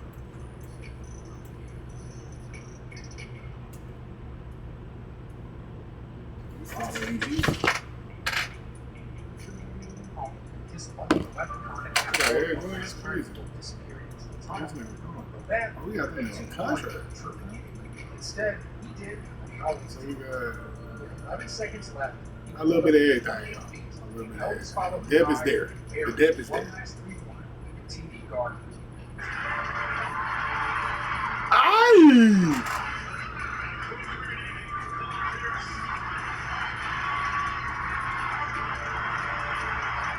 The crowd erupted. The shot didn't even matter. Yeah. It was already decided. But for Pierce, it was the only way to go on. Like, nigga, let me take that bitch. 10 years ago today, you made your Celtics debut. That's me right there, Shane, for sure. At the end, nigga, let me take my shot, man. Let me take my little shot, man. Fuck all that other shit, nigga. But then again, I just always feel like Kobe at the end, nigga. It's like I gotta go for the most. I gotta do the most. Afterward, reflecting Fuck on that, the nigga. It's over now. After it all in, just know I gave it all to the end.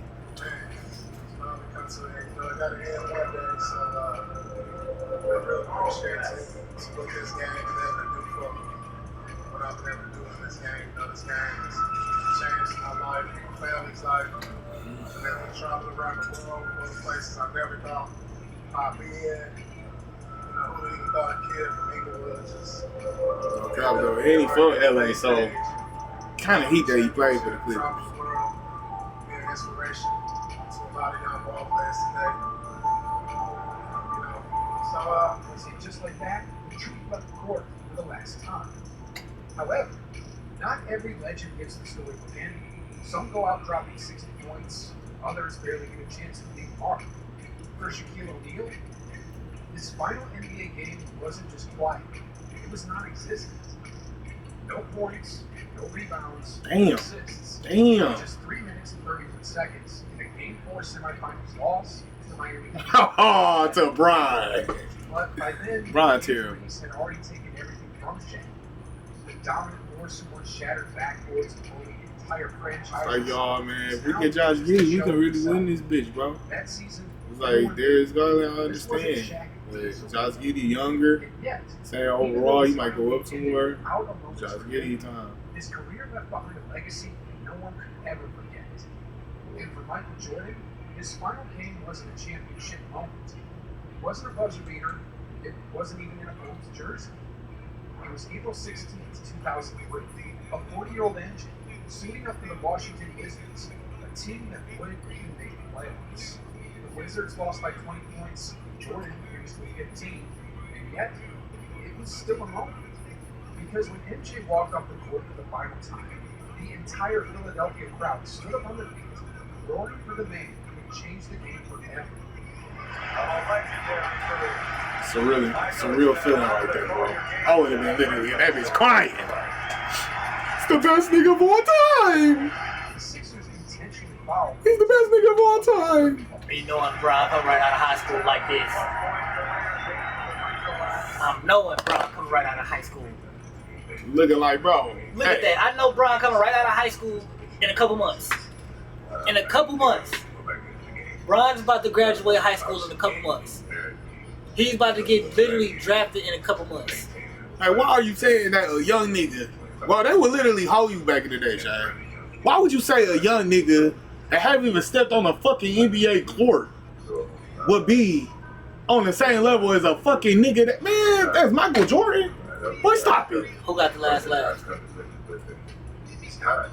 He don't have the last laugh, but what he do it. There's been a lot of high school niggas that came in, niggas ain't do it. Bron is that nigga. That's what I'm saying. April 16, 2003, that's exactly what I'm saying. Greatest player of all time. I don't care about this shit because I know that there's a kid from Akron by the name of LeBron James that's about to graduate high school in approximately 2 to 3 months, and that's about to get drafted in approximately 4 to 5 months. Championships and left a mark on the game that would never fade. So when he announced that the 1988-89 season would be his last, When is the draft? the entire league made sure Draft his is farewell tour was 25th. right. Oh, July? Every city, every team, Or June? every Yeah. arena on So yeah, you're about to graduate high school, and in a couple of weeks you're about to get drafted. And on April 22nd, You know, I was thinking about that shit he suited up for his final like about 2 days. days ago. Like, damn, It wasn't about graduate high school, It wasn't nigga. about putting up his one last performance. Going straight to this It was motherfucker. about the game and its respects. That nigga Jay said, you better be ready for this shit. You better be ready for this shit. Cause nigga, goddamn, nigga, you gotta be ready for this shit. At that time span, you know. I always say the WNBA got it the worst for sure, but it's like that time span again, yo, boy, you was a child for real. Man child. Like you was man child, but you a child for real, bro. LeBron James. LeBron James. You gotta get that body together, man. LeBron James. They would have called me. Oh my God, I would have been so many stupid motherfuckers back then. Then you only playing 35 games for real in high school. Oh man, niggas would have called me. I would have been so many stupid motherfuckers, bro. Like, I it's can a tell you lot. one thing I wouldn't have been though. I wouldn't have been fired. Nigga really knew. Like, boy, this nigga do got potential. I wouldn't have been fired. I can tell you that for sure. The first practice. They would have came with me. He walked off the court, the Rick had given everything he had to the gym. A style, That nigga, he hard. all those dumbass motherfuckers I called you, I take all that shit back. That nigga don't play no games out there, boy. When he go to the rim, boy, shit might be the same as Jordan or stronger. Because that boy he be slamming the fuck out that bitch. They've been one of the most electrifying players in NBA history. But when the answer reached the final chapter. By the time Brian's 23, I'm looking like a genius, bro. The fire that once fueled him. I'm looking like a genius on the pick. Is no longer there. After that, I'm looking like a flop. Last games, he Yeah. found himself mentally somewhere else. Bulls are going to win it 122. He could win another MVP. For a player who built his career on giving everything on the court, See, this is realizing what he the could Rockets. no longer do that was the final sign. Oh, they got Cooper. That's why they're doing that. That is it. Not every legend gets to ride off into the sunset on top, though. But David Robinson did it right. After years of carrying the San Antonio Spurs, he had already solidified himself as an MVP, a Defensive Player of the Year, and one of the most complete big men the game had ever seen. But in 2003, Robinson knew that it was time. He announced the They didn't hear Ace. his last Really? and It's Spurs hard. made sure his final They game got a squad. on his influence. On June 15th, They knew Brian was coming, man. in Game 6 of the NBA Finals, Robinson stepped onto the court All right, by for the last one, we time. should win. He walked away as a champion. San Antonio defeated the New Jersey Nets 88-77, securing Robinson's second NBA title.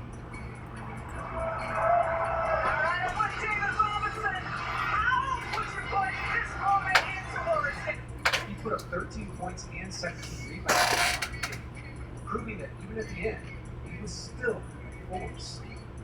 The Admiral came in as a winner, and he left as a legend. For nearly 2 decades, the game was on the line. No one delivered like Reggie Miller. Okay. The trash talk, the deep threes, the cold-blooded moments in the clutch. Reggie was built for this. But as great as he was, there was one thing missing from his legendary career: an NBA championship. On May 19, 2005, that dream was officially Living.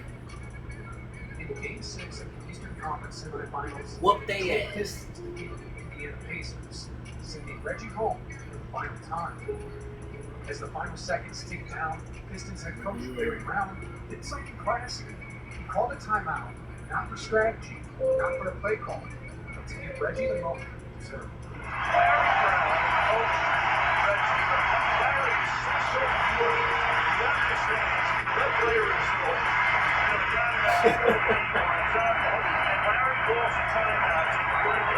The Indiana crowd rose to their feet, giving him a standing ovation. Oh man, that's how to do it. Forever.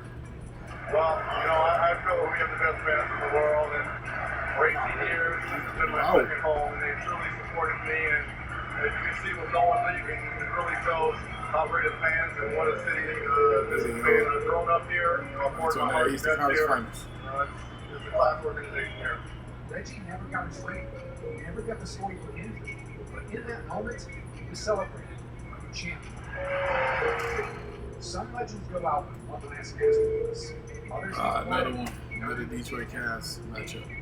But no matter how they go, the final game Just seems like every year we gotta go against Detroit. because when a great steps Like off the 52 court 10 for and the 5. last time, it's not just the end More than that, why? it's the end of an era. The world's most precious resource, Wi-Fi. Please video for sure.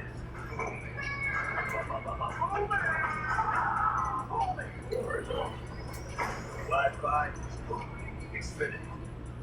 3-1. 3-1 on the Pistons.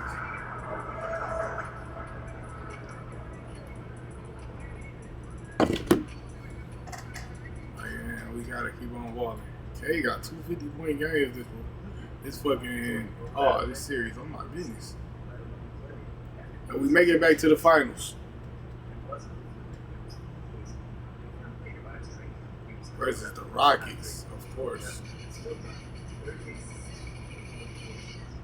Okay, so the Rockets just got Cooper. That's the only guy y'all got now. Game 1 of the NBA Finals. The Houston Rockets showed a scintillating display of teamwork. Damn, Missy Mari got beats.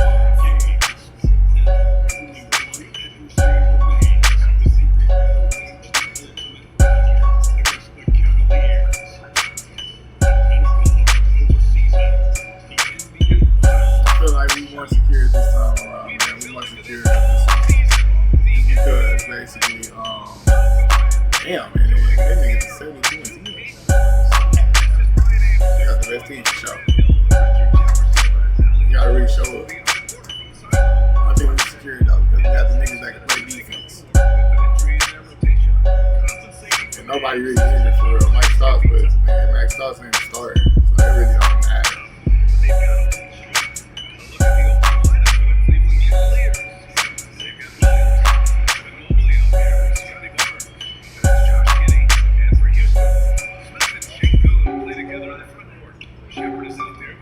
Defense.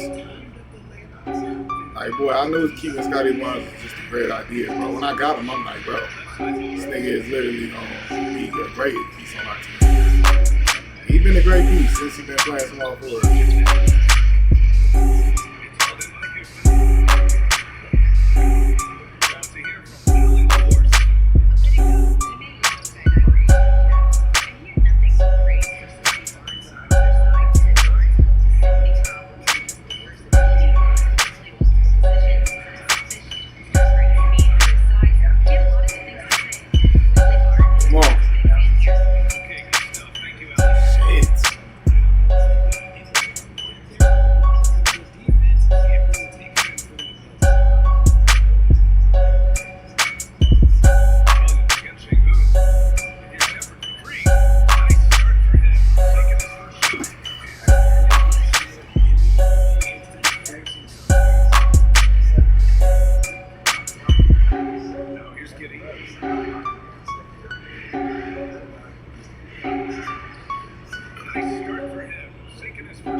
Cleveland calls timeout.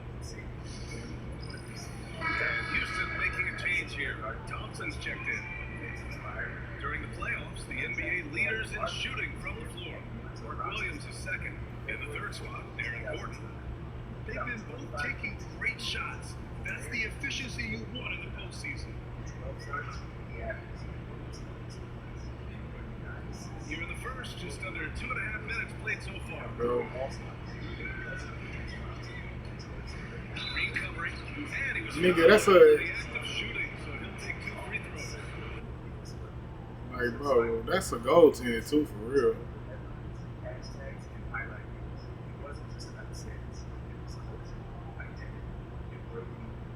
what I'm talking about. That's how you win. Like, they showed this team. They showed this 72 and 10 team that they ain't shit. Niggas think they can go to the finals and beat everybody out, watch everybody, and think they're gonna win. Come on.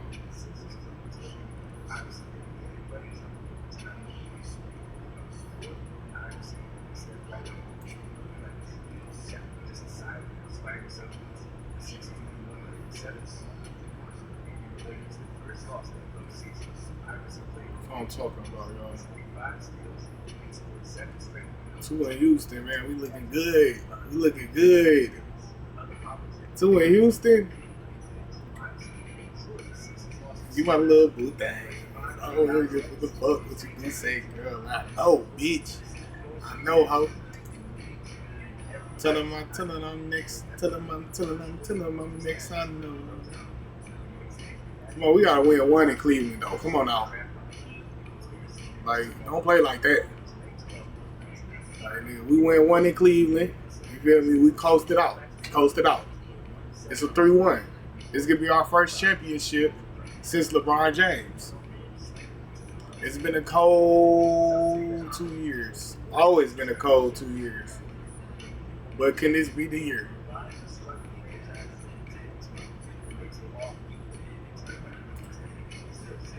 We trying to close it out tonight.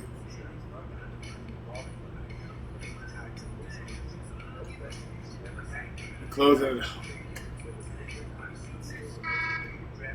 Cleveland Cavaliers has won their first championship since LeBron James. Here comes the money. Here we go. It's been a long time coming, Cleveland.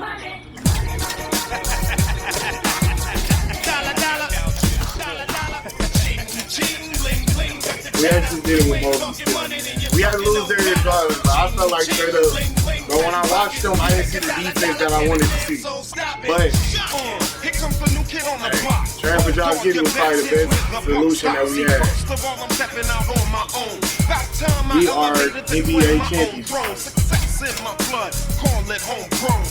Puerto Rican testosterone, power and money got me crazy cocky. No longer need you, poppy. I know you're mad because you can't stop me. And if you wonder how this player done scooped your honey, I think she smell my cologne. It's called brand new money. Make your moves, man, ain't a damn thing funny. Pimpin' hood rats, the Playboy bunnies. They see the. They see it. They see it. They want money. Dollar and roll without 50. Like to go out smelling fresh and looking spiffy. Don't like clean money, I want my wrist to be filthy. Pots with their retirement fund, I can't tell till I'm 60. So what am I supposed to do? Roll and do. Steady patting the pocket, sell, I'm stacking hole and two. Ching, ching, bling, bling. Catching cash and lump. It's a Coro, get a jacket, I'm selling them out my trunk. Whatever, it takes to shake down $1. Moto in that direction, wait a minute, holla. All wants to know where they go, where they winning. A Mick and Marshall Monday, smelling just like a mint. I want to see the. Yeah, I want to see the. They take it too long. If you see the money, get your eyes clean with Vaseline. There we go, y'all. There we go. Now that's the money. Here we go. Money talk. Here comes the money. Good job, y'all. I put chicken in there. Now we got to see if y'all become the best organization of all time.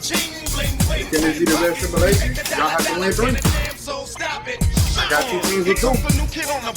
Hold on your bets, hits with the buck stop. See, first of all, I will say, boy, y'all been competing. Y'all been competing. Like, it's been a long run. But y'all did. Y'all did. Testosterone, power and money got me crazy cocky. No longer need you, poppy. I know you're mad because you can't stop me. And if you wonder how this player done scooped your honey, I think she smell my cologne. It's called brand new money. Make your moves, man, ain't a damn thing funny. Pimpin' hood rats, the Playboy bunnies. They see the. They see it. They see it. Yeah, everything.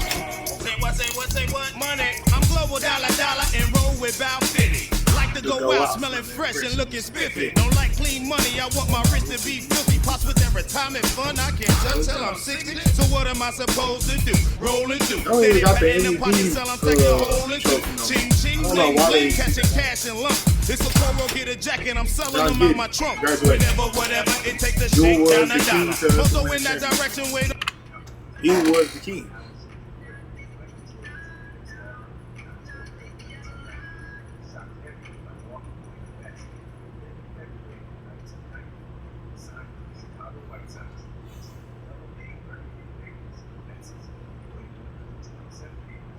If we can't get one of these niggas, it would be great.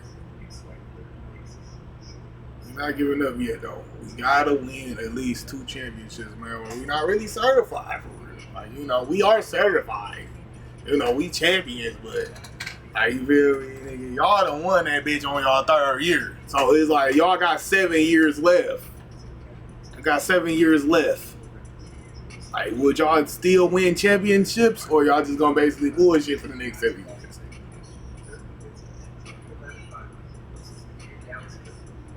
How the way this shit going, y'all, I don't even think I'm gonna be able to get nobody. Like I'll start like trading up for later picks for sure. Like nah, man, it look like these top picks is done.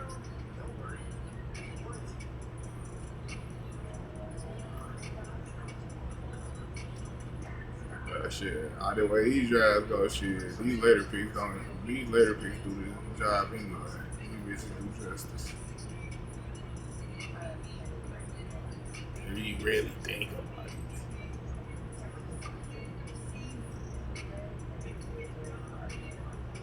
I don't want nobody else on my team for a little 20 a pick. They don't want shit. They like, bro, we don't want that shit.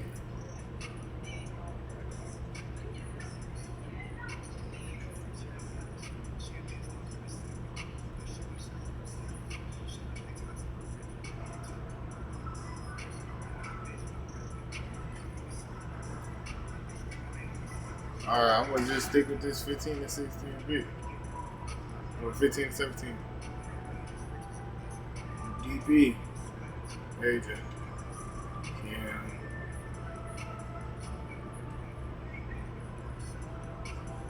It's crazy. Still getting JQ.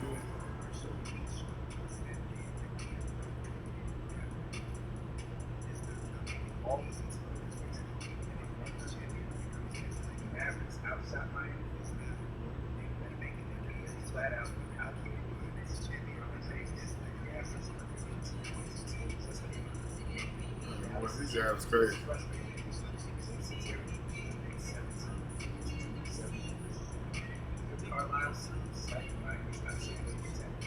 We are dipped up. I don't got no money and I can't afford nobody. So the same thing. These niggas they look like they can help the team though.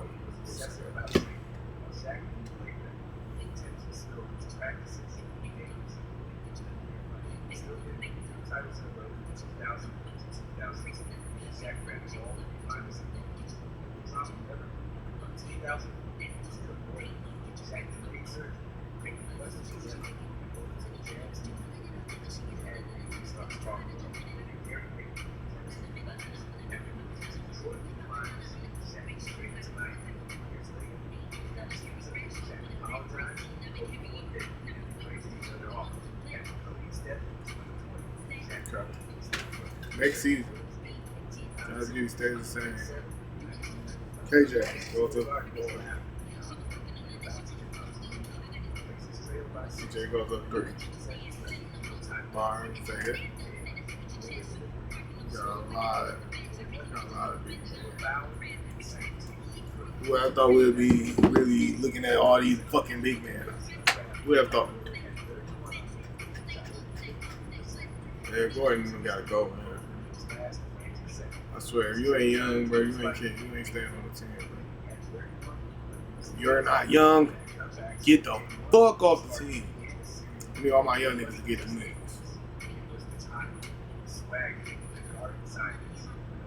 Okay, young.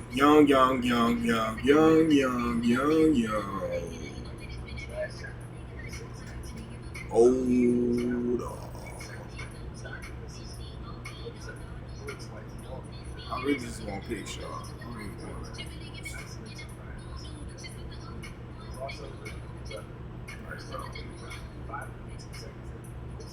Yeah, I really take this nigga right now.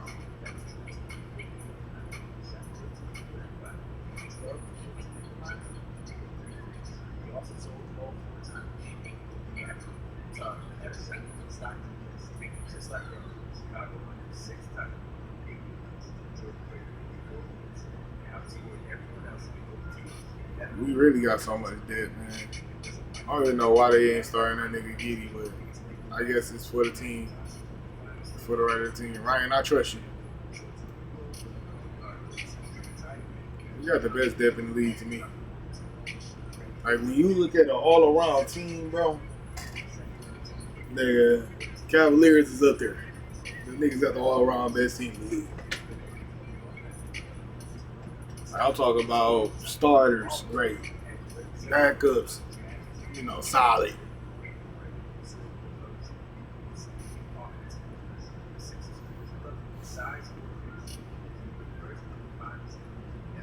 We need to be number 1 seed at the end of this season. We need to go back to back. By the way, this team look, boy, we look like we can make a dynasty. And it's all young niggas too. Like, it's not even no real old niggas on the team. Like, I got the oldest nigga off the team. So, it's all young niggas at this point. Young niggas playing basketball in their primes. And then niggas is not getting like too many minutes either. Like, I'm not really like spamming the minutes. And then 11 niggas is playing, so niggas can get time in the game. Look, Isaiah Evans and them niggas, they need time. They need to get in the game. They just sit them on the bench. Too long. Like, this young nigga need time in the game. If you had time in the game, you have 17 points right now. You need time. JQ. It look like y'all all gonna be hard as fuck when y'all really start getting minutes. Yeah, that's crazy. Mark, you ain't starting no more. How to tell? Oh man, coach just got this shit like that. Oh man, coach, how the way you got this shit is crazy. This nigga better be averaging 10 assists. Man, I guess this is how the way they see it's supposed to be. I guess. How the way this team look, it look like it could be the team to do it. Just need one little tweak. We'll say, like, if we basically got Scotty Barnes out here for a dog ass small forward, oh man, that would have been the best shit ever. But I don't think we ever going to do that. By the way, this shit look, they ain't gonna give us no, ain't gonna give us the small forward that we want.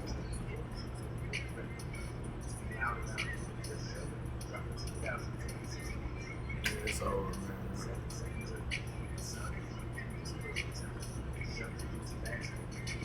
And then y'all saying like really trade people. Like, y'all really saying it behind closed doors. Cause y'all saying like, well, I'm not starting. You know, this young nigga's gonna be better. That's what you telling me. Bronson would be a great addition. But I ain't giving up JC. Like Bronson would be, oh my god. Bringing Boston on this team, we might win the championship again. Bro, we just gonna rock out with the young niggas, cause bro, right now this shit don't look like nothing that's basically worth doing. We can't bring Darius back, though. But Darius gonna want more money next year, so. Man, come on out, Darius. I'm about to give you that much money.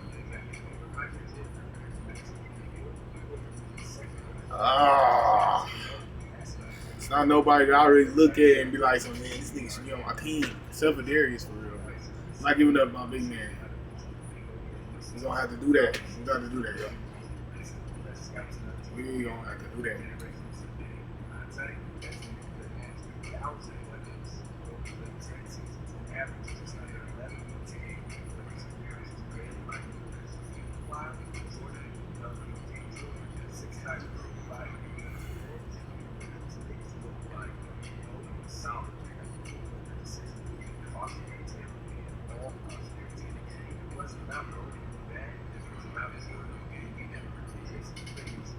To use the ingredient for us to win the finals. So you can get the money. You can get the money. But right now, y'all, we trying to close in on the number one. I told the team straight up, like, man, number one just gonna feel so good. It's gonna feel better. It's gonna feel better going into the playoffs.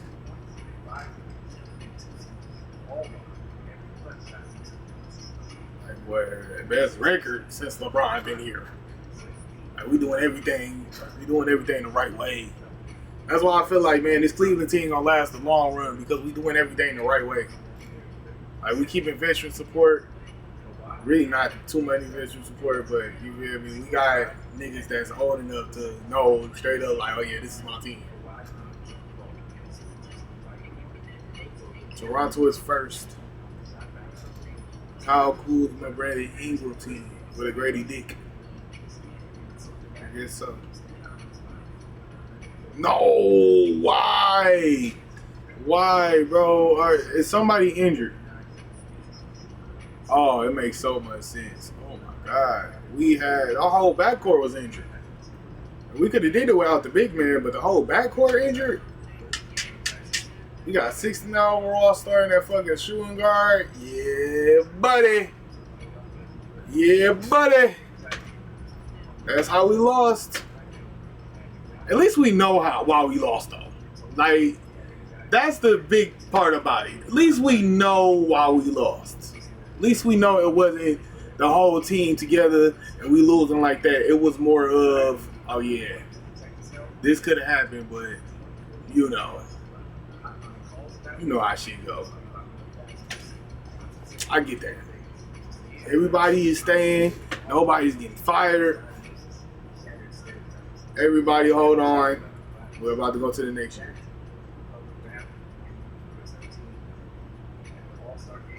None of y'all niggas getting contracts from me. None of y'all niggas.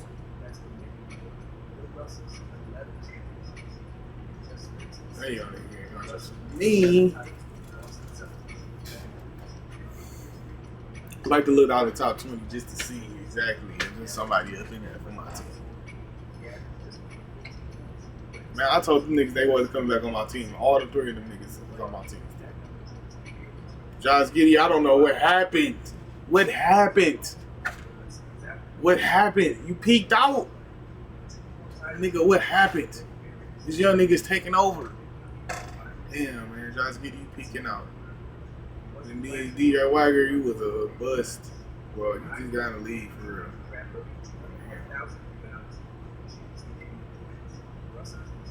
Everybody got somebody with them. Everybody got somebody with them. I like that. Ace Noel, we're going to change you to a small forward. You finally can bring over that home. Let's see.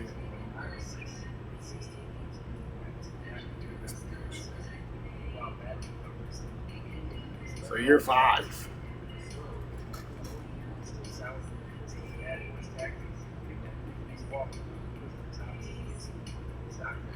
Yeah, man. What a disappointment last season. What a disappointment. We cannot be on that same tip this year, bro. We cannot be on that same tip this year. We got to be able to make it farther.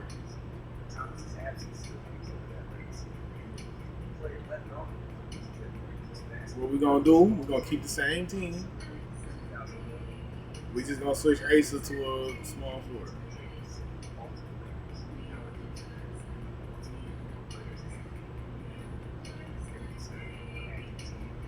We're just gonna play. All y'all niggas gonna play. That Spurs nigga gotta go though. Cause you honestly is taking up spots. I will take it if it comes down to that. Levy is the best pick. I'm taking Levy.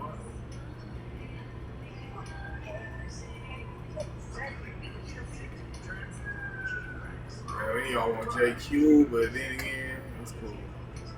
Younger is cool. Younger is better than me. Now we got big man if big man go down, and we got little man if little man go down. We got the team. It should be the team. Like, we got depth. Real depth. Like, that was the emphasis of this simulation now. It's like, man, can Cleveland get depth? And really keep that, man, bro, we got to win the championship, bro. We got to win the championship, bro. I don't like this. Like, we going up with 1, and then, nigga, it's not even happening. Like, dog, I'd rather go number 8 and basically go all the way to the championship and win that bitch, and go number 1 and lose in the first round.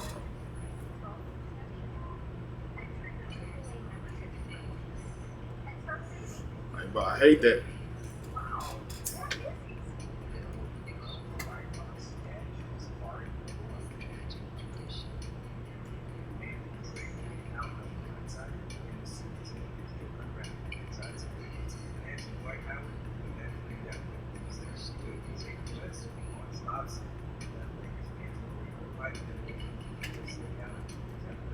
You gotta keep balling on.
Damn.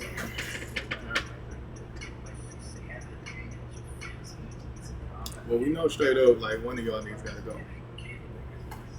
I don't want it to be Asa, man. Asa, boy, and he averaging 14. Oh, man, he's stand out. Man, he stand out too. Oh, it's like all them niggas is going good.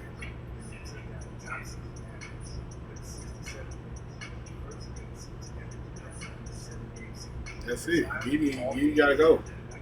Niggas gotta get paid next year, bro. Not playing all that shit.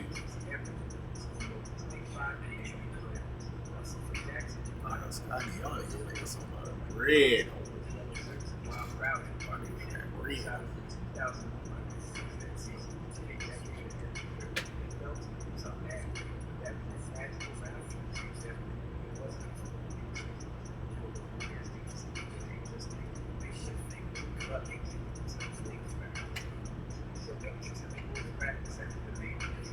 Damn, y'all, it's fucked up.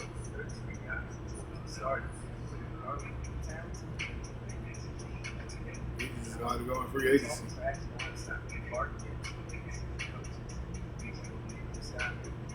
Right, man, we just gonna have to win with this squad. And shit, after this, bro, Giddy gonna have to go in free agency, man. And I'm just signing them young niggas back. Because now this money going up in here, bro. We can't have $40 million niggas. It just don't work like that.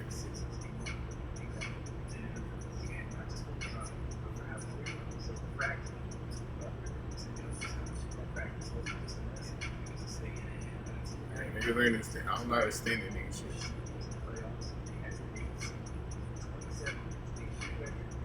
By the way, this shit going, man. We gotta win the championship this year because we really playing on luxury tax money.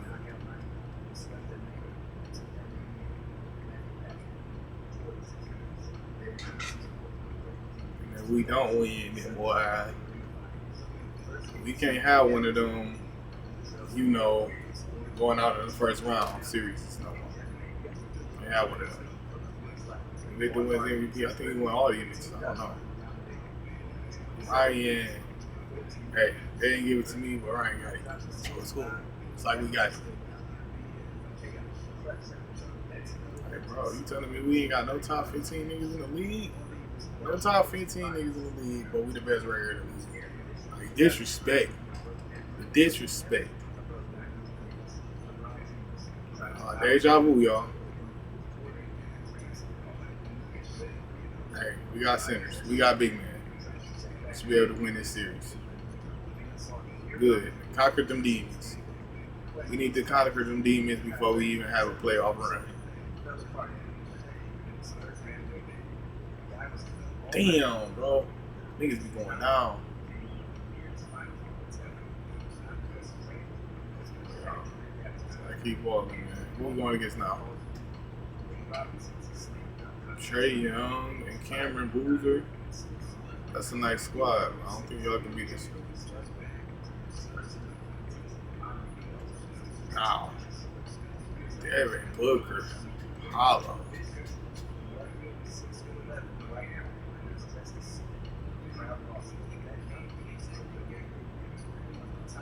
don't know how this like, bro, if we going out like that, we ain't even got Josh Giddey no more. God damn. We losing niggas like it ain't shit. We got all the depth in the world, but we just don't got no more point guards. Except for, you know, DJ. It's like, man.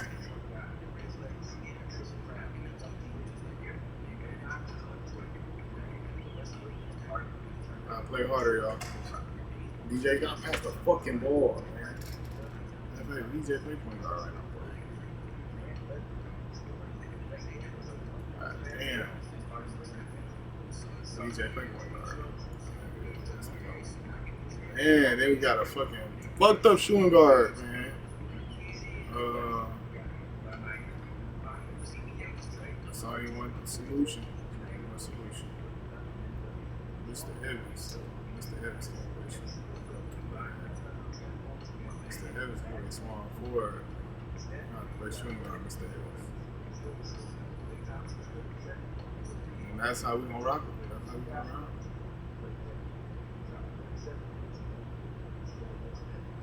Yeah, Evans ain't give shit. We gonna lose the series. Because we ain't got no fucking point guards. We're gonna lose this fucking series, man. These are actually playing straight at point guard, but man, bro, it's over. And then we lost fucking Evan Mobley. It's over. Injuries fucking up this season. Injuries fucked up this season too.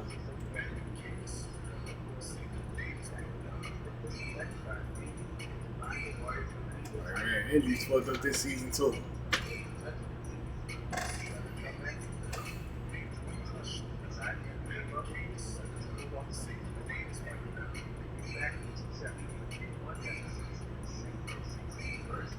I don't know what's going on and why we keep getting this fucking injury bug, but we just gotta go.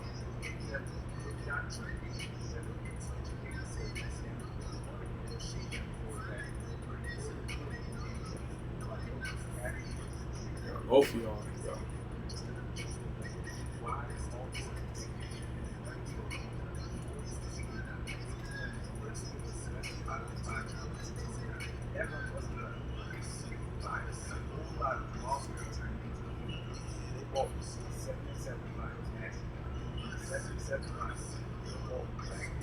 We got that up for $24 million.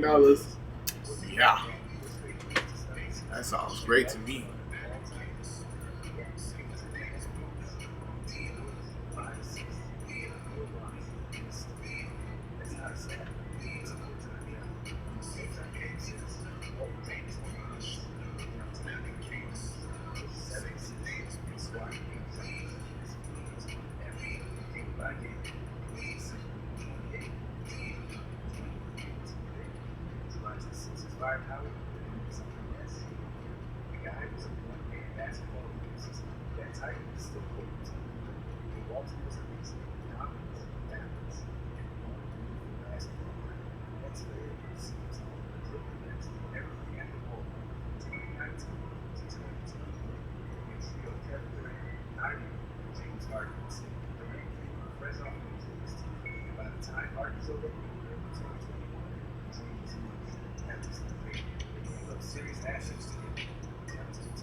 It's a VJ.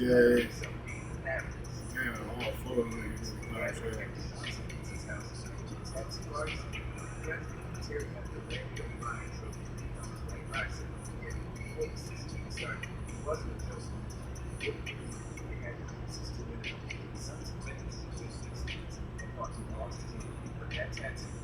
Yeah, that's gonna match you.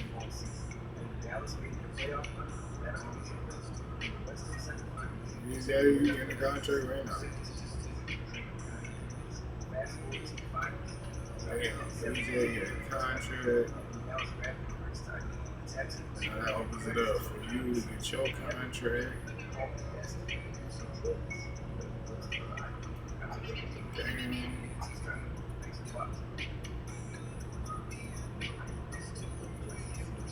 Yeah, even you can get your contract today.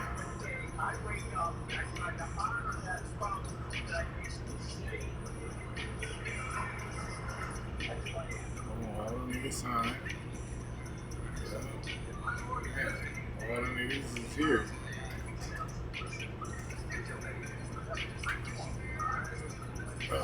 Ah!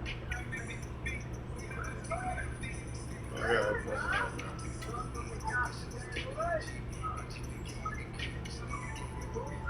Man.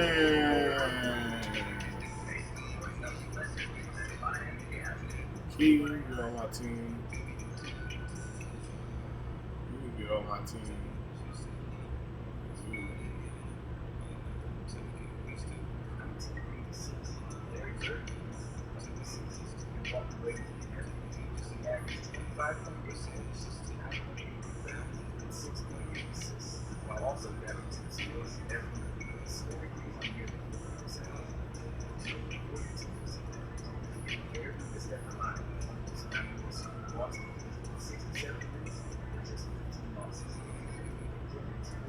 Oh, you're making it so hard on the nigga. You're making it so hard on the nigga.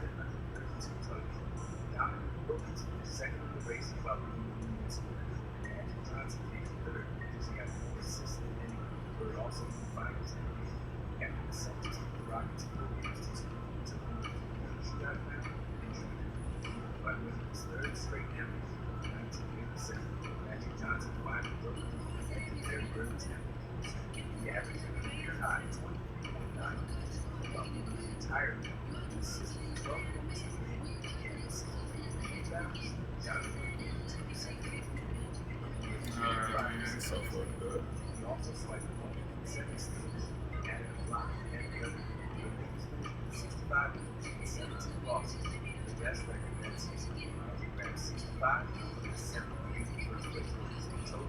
That shit's so fucking lame, bro. I hate how this fucking money situation go in 2K now, bro. It's like, nigga, as soon as you basically, nigga, as soon as you win a championship or two, you can't even afford everybody no more.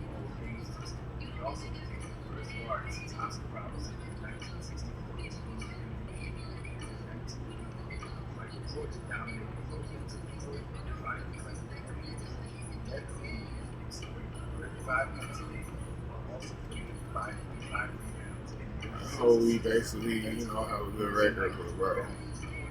Like, man, I can't keep none of my point guards. I had to settle for Scottie Pippen Jr. and fucking Jordan too.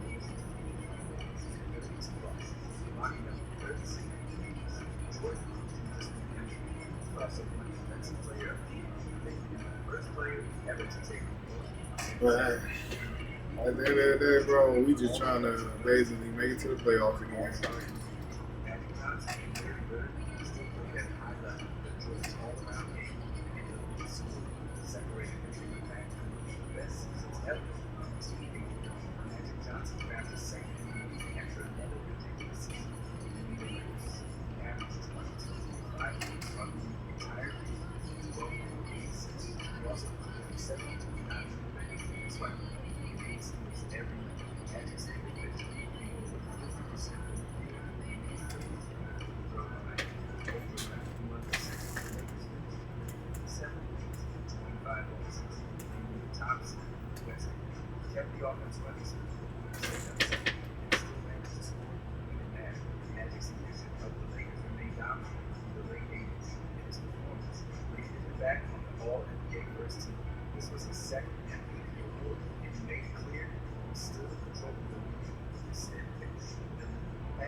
They let this shit go so long.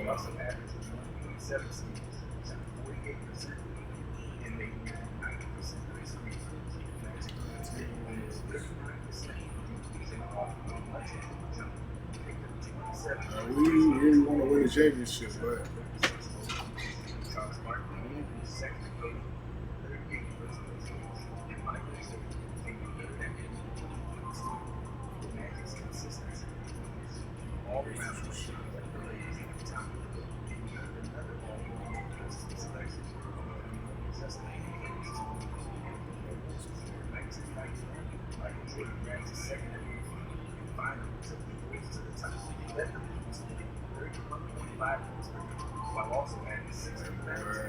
Mr. Scotty Barnes. One of y'all niggas gotta go between you and Evan Mobley, and it's gonna be Mr. Scotty Barnes.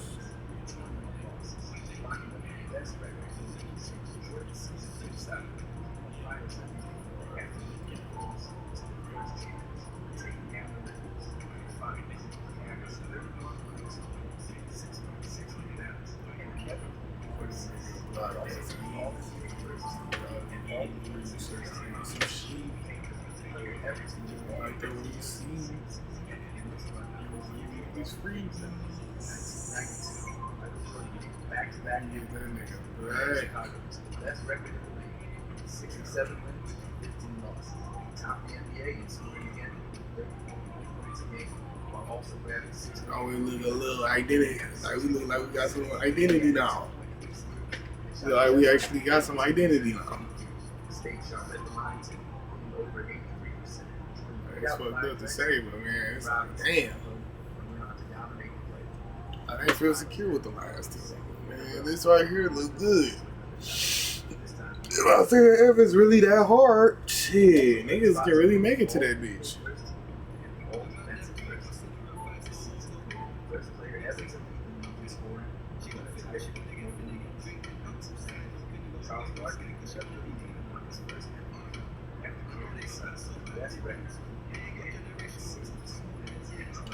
Damn it.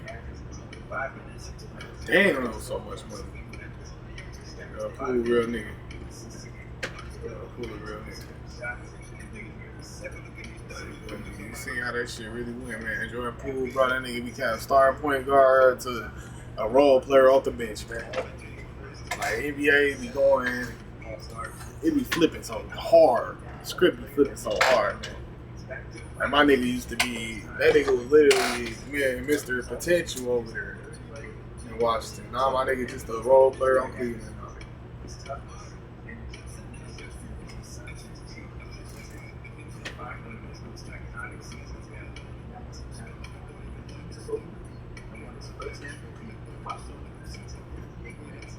BJ.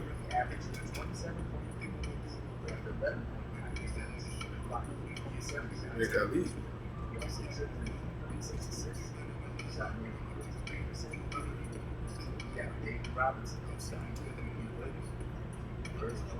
I just like this team, man. It's been a long time since we had a Detroit versus Cleveland match. Like we don't got no center.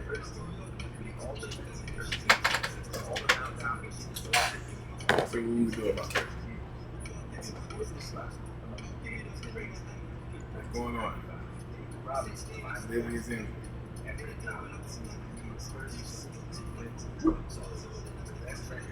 Somebody gotta move down. Somebody gotta move up. So you gotta move down.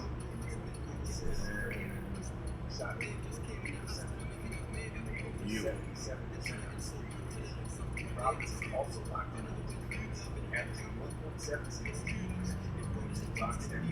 Bam. That's the one.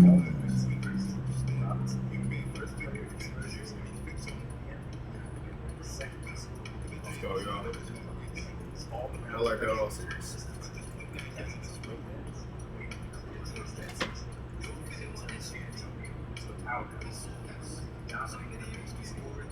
Let me see what they really had. I mean, it's okay. God, it's like, boy, this Eastern Conference be crazy, man. It's like every time we think we got it, they end up getting us.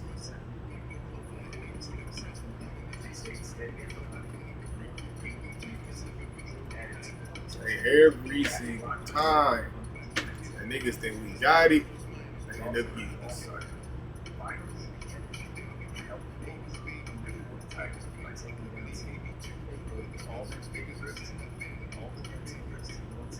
12 for Nick. What's that nigga?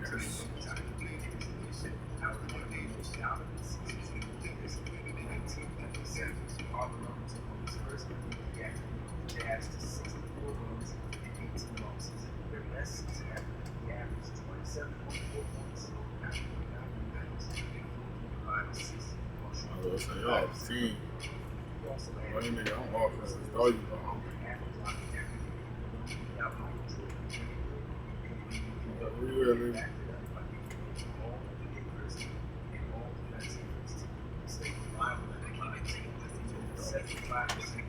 He said, I'm straight. That's crazy, bro. He said, you straight on the game? Fuck you, nigga. Oh, nigga, fuck you, nigga.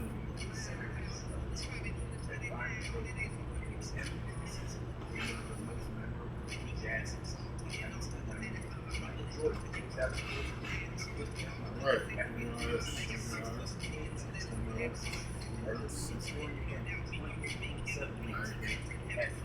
Team is getting thin. We need to. We're gonna start driving. The team is getting thin.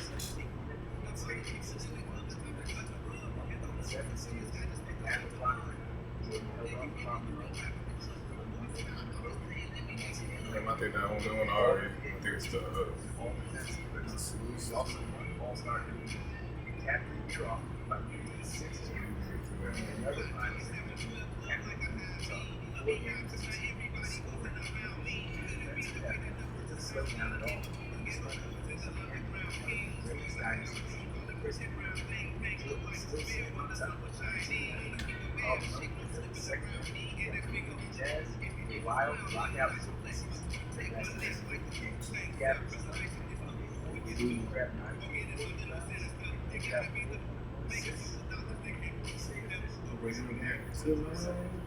Back to reality. They'll tell you when you're home.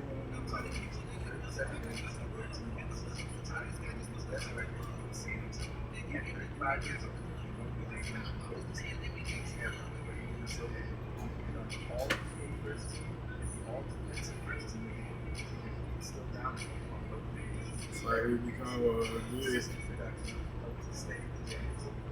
We become a good fucking in-season team, but when the playoffs come, it's a different story when the playoffs come around.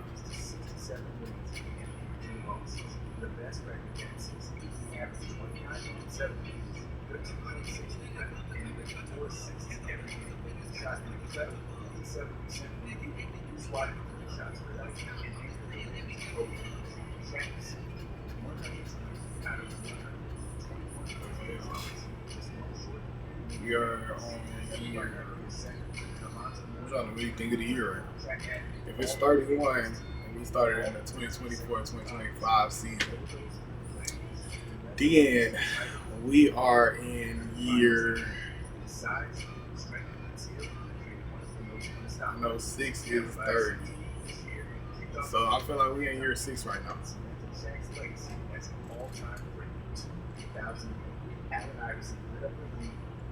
Going on year 7. That's the 31-32 season. That's year 7. 32.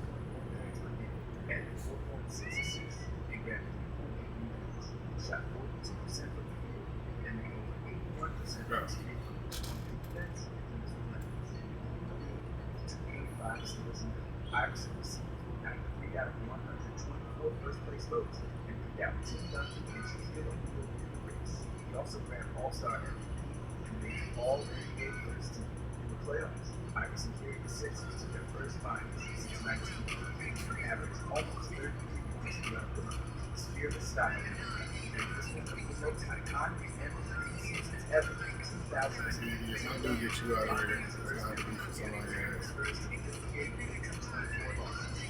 Second in the West, the average is 25.5. Located 70 pounds. 76 all of these teams. Washington.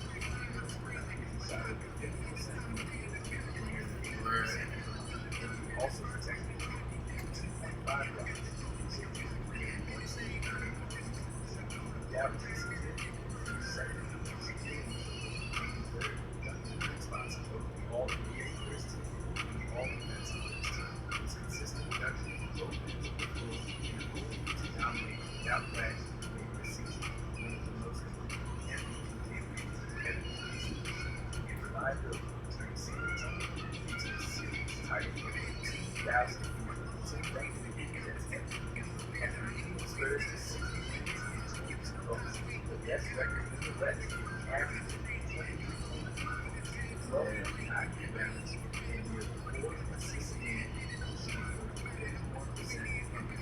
Double defense team added 2.9 blocks and 1 steal per night. Now the rest of the league once again secure spots for both all NBA first team and all defensive first team players, and were dominated all the way from San Antonio to the Titans and Gravity Finals. In the series against New Jersey, averaged 24 points, 17 rebounds, and over 5 assists. He was the first player since Michael Jordan to win back-to-back MVPs. Yeah, Shane got you probably the worst shit ever. Was all around him. It's undeniable. In 2000, Kevin Love had finally grabbed his first MVP after a monster season. He took the Wolves to 48 wins and 24 losses, the best record in the franchise history. He averaged 24 points, over 13.9 and added 5 assists per game. Garnett also contributed 1.5 steals and 2 blocks, showing off his impact on defense. He shot nearly 50% of the game and just over 79% from the free throw. Garnett received 120. That's what I'm talking about. First place goals. September, and Jermaine Nolan. Spots on all NBA first team. And also to Yeah, bro. his versatility and full display. He led his team in every major category and carried himself to the top of the West. He's one of the most dominant all-around seasons ever. In 2005, Steve Nash changed everything for the Suns and won his first MVP after leading them to You know, this shit's terrible. losses. More than doubling Let's get our ass fucked up. 5 points and led the entire league 11.5 assists per game. Nash added 8.3 rebounds and shot over 50% from the field and 40% and nearly 8 Oh man, Cleveland, we done win. Yeah, that's crazy, Cleveland. Everton and Nash took the spot on the all NBA first team in their equal Western Conference Finals for the first time since 1998. The Suns averaged over 110 points per game, the most by any team in 10 years. As Wilson and Pace George transformed the offense into the era of fast and high school Yeah, basketball. Cleveland. 2006, Steve Nash backed You up can't even win no more. second straight MVP after leading the Suns to 54 wins. Well, we came a long way, Cleveland. Second in the West. For a career high, 18.8 points per game, 10.5 assists. Nash also grabbed 4.2 rebounds and shot 51% from the field, nearly 44% from the field, and best 92%. What happened to the team, y'all? What happened to the team? What happened to the team, man? First team selection. Teammates missing time. Nash kept the Money.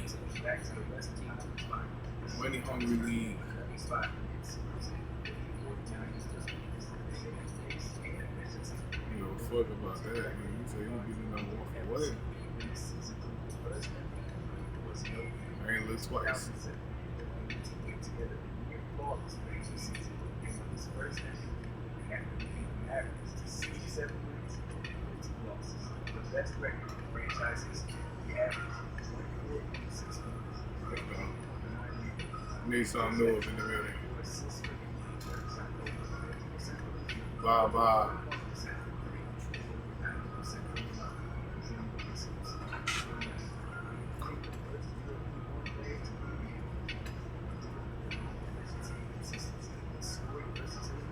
Our Dallas to the top of the West and dominated every key step. Shit, Baba, yeah. The Mavs to the top all year, despite the dominance. We need some new niggas up in here that's gonna spice up that's gonna spice it up. Exactly like he was considered the most valuable player that year. 2008, Kobe Bryant finally secured his first MVP after leading the Lakers to the Like these young niggas. 25 points. The best record. I feel, man. I traded them niggas, but hey, young Baba and them, man, them niggas can come in there and play with that nigga Evan Mobley and at least like give him a little something, a little push. That'd be smooth. Point guard.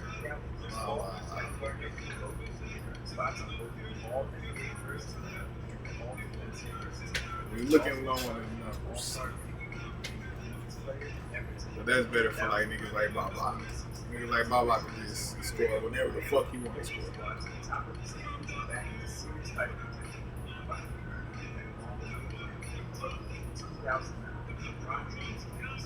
Alright. Yeah. What dog you want, man? Nice baby play. Small forward. Damn, if dog you want to get injured or somebody, place that nigga. We're gonna play that, and then we're gonna run. We're gonna run at 8 niggas, bro. Some real shit. We're gonna run at 8 niggas, and we're gonna play all small.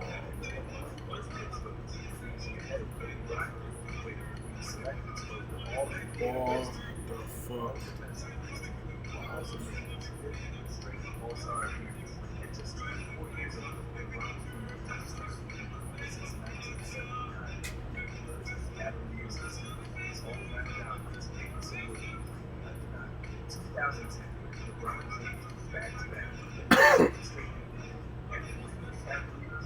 had to shake some shit up, y'all. They like, man, that shaker ain't do shit. Like, what's the meaning of doing a shaker if this is the resort?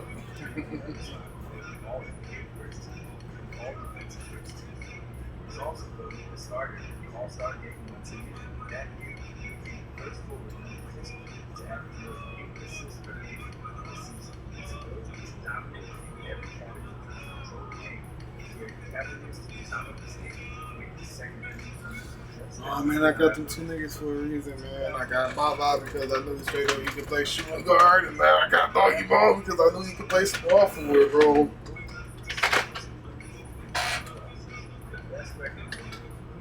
And we needed a small forward so bad last year.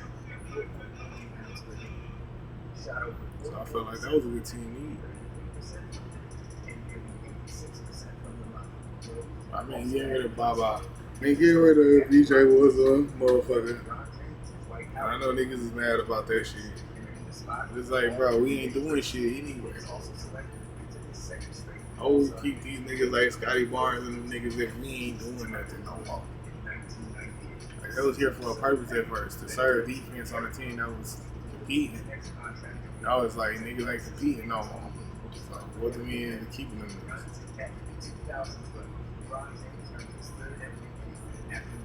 You just gotta keep your head on strong. I knew this nigga gave Nation to do something, so and he just basically came over here. This nigga, hopefully he stays healthy. If this nigga stay healthy, he can be the star small forward. But if not, Stacey is just on the way.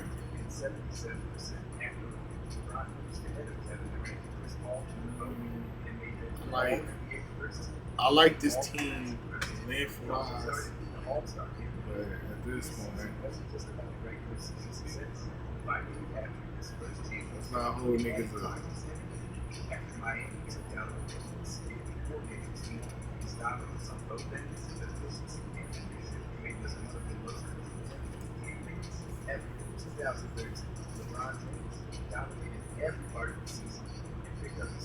Giannis?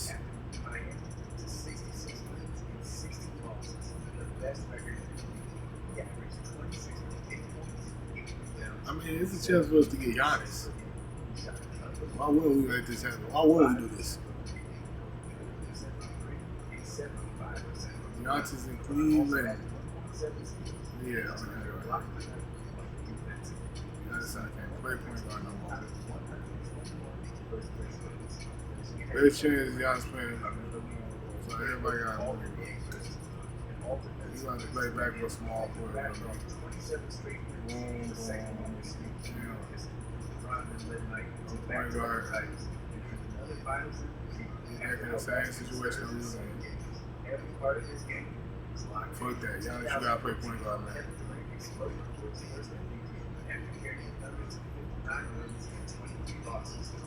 Alright, I know I said that young shit.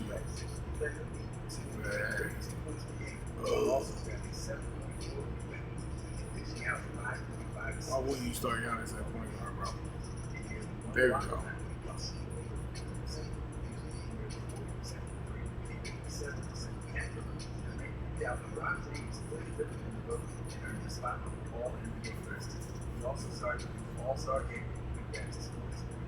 At this point, we just trying shit.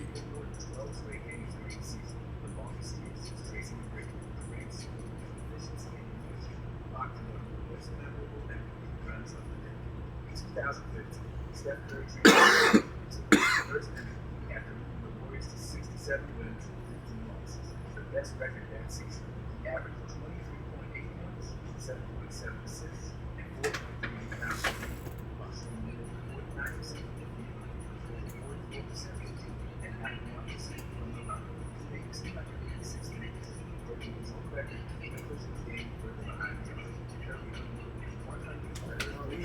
Shit, man. Why you doing this, ball?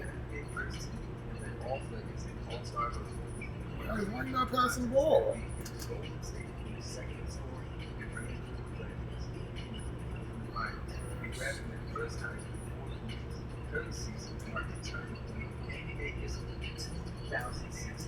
Steph Curry was one of the greatest seasons ever in the first NBA history after leading the Warriors to a record-breaking 73 wins and 9 losses. He averaged the best 50 Fuck you, bro. 6.7 assists. Your ass ain't even pass no fucking ball. Curry shot over 50% from 45% from 3 and over 90% from 4. He landed 88 seasons, 49 making 402 threes. Demolishing bye-bye. changing the game in real time. Receiving all 131 first-place votes. Finishing ahead of Kawhi Leonard and LeBron James. Curry made the All-NBA first team. Was voted the starter of the All-Star game and led the team with regular season dominance.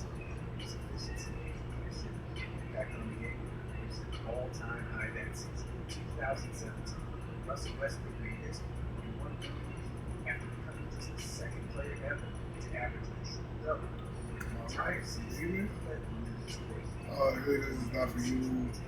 Like, this is not for you. He also set a new record with 2 triple-doubles, breaking Oscar Robertson's long-standing mark of 40. Westbrook shot 42%, 34%, 84% from the line, receiving 69 first-place votes. We got 2 more seasons left in Cleveland. Continue if you ain't know. Knockout in the first round. Westbrook's all-around dominance and the percentage made this one of the most unforgettable games in history. 2018, James Harden finally secured his Oh man, Giannis finally here. Rodgers to 65 wins and 17 losses. The best record in the NBA, averaging the best 3 points while also dishing out 8 assists. He ran 5.3. Harden had no previous games.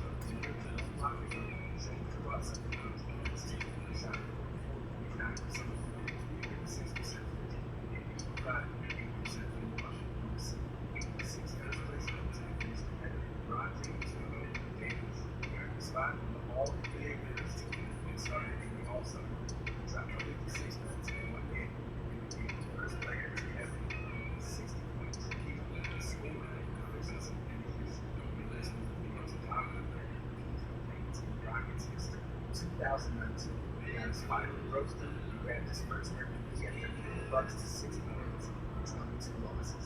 The best record made in just 27.7 points, 12.5 rebounds, and nearly 6 assists in the plus shooting an insane 57.8% from the field. Without a reliable three, he still dominated every level. He had 1.5 blocks and 1.3 steals. His defense mattered just as much as his offense. He earned 941 points in that game, and he got both James Harden and Paul George. Giannis made all NBA first team, all defensive first team, and was named an All-Star for the third straight year. He also became the first Bucks player to win the MVP since Kareem in 1970. His regular season dominance powered Milwaukee to the finals and made him the newest face of it. In 2020, Giannis made it back and was crispy all over.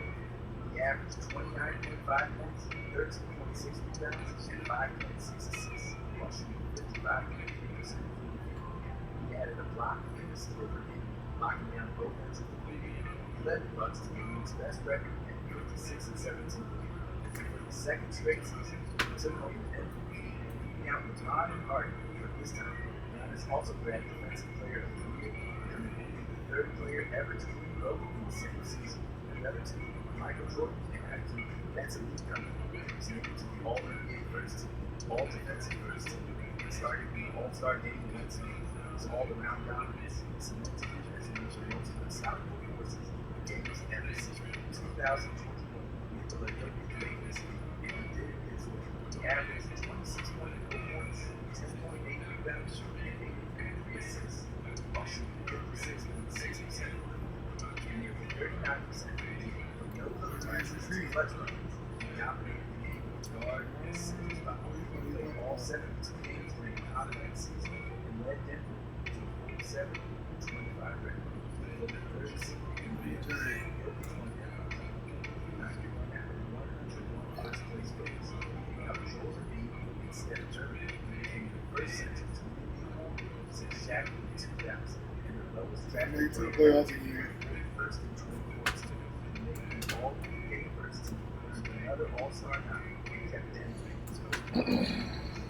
His 2021 campaign was named the most MVP seasons we've ever seen. In 2022, Nikola Jokic dominated the NBA, and in 2021 season, earned his second consecutive MVP.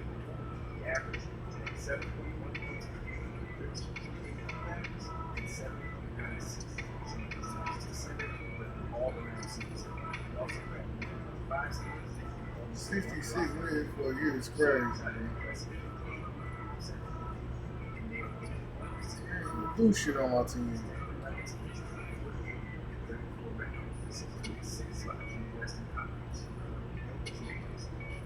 What the fuck we do the fucking farewell tour then for? Giannis, if you gonna basically come back for another year. That was dumb as hell. Why the fuck would we do the fucking farewell tour?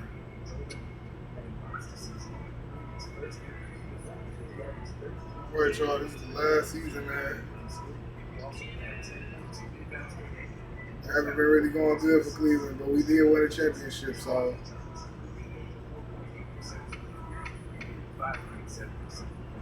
I'll see how this season goes. Hey, at the end of the day, we won a championship, so that basically 3 for 3. Alright, gonna play another simulation tomorrow. I gotta get off work and shit. But yeah, this one right here. This one is done. This one is done, man. I don't know. The money situation got fucked up, and they just won a championship in the wrong year, bro. Like, y'all got a window to win the championship before the money start getting crazy, you know. And I feel like they bullshitted until the money really needed to come, and we didn't have enough money for everybody. And that's why, you know, shit went the way it went. Fucked up.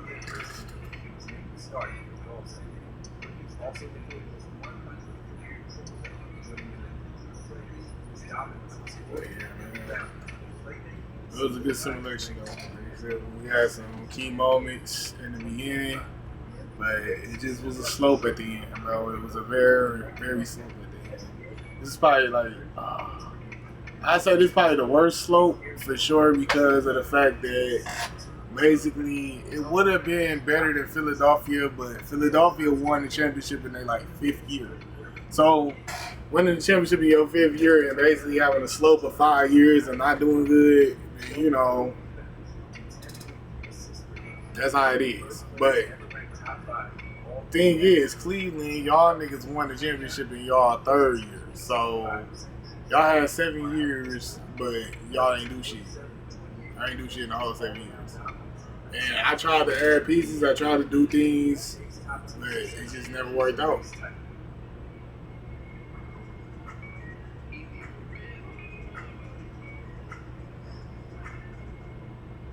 But Cleveland, been a nice run, man.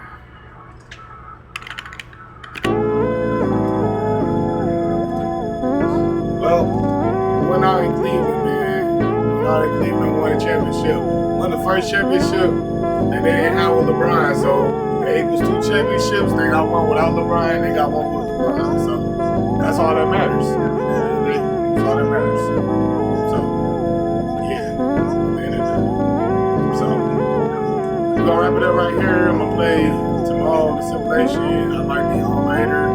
I might live stream later and do some just regular gameplay content. But yeah, right now it's all over. I appreciate everybody watching. If you're watching to the end, man, you are great. You are golden. Yeah, real shit, man. You deserve a prize or something. So hit me up in my DM and let's just come up with like a keyword or something. I can't say the keyword right now, but if somebody hit me up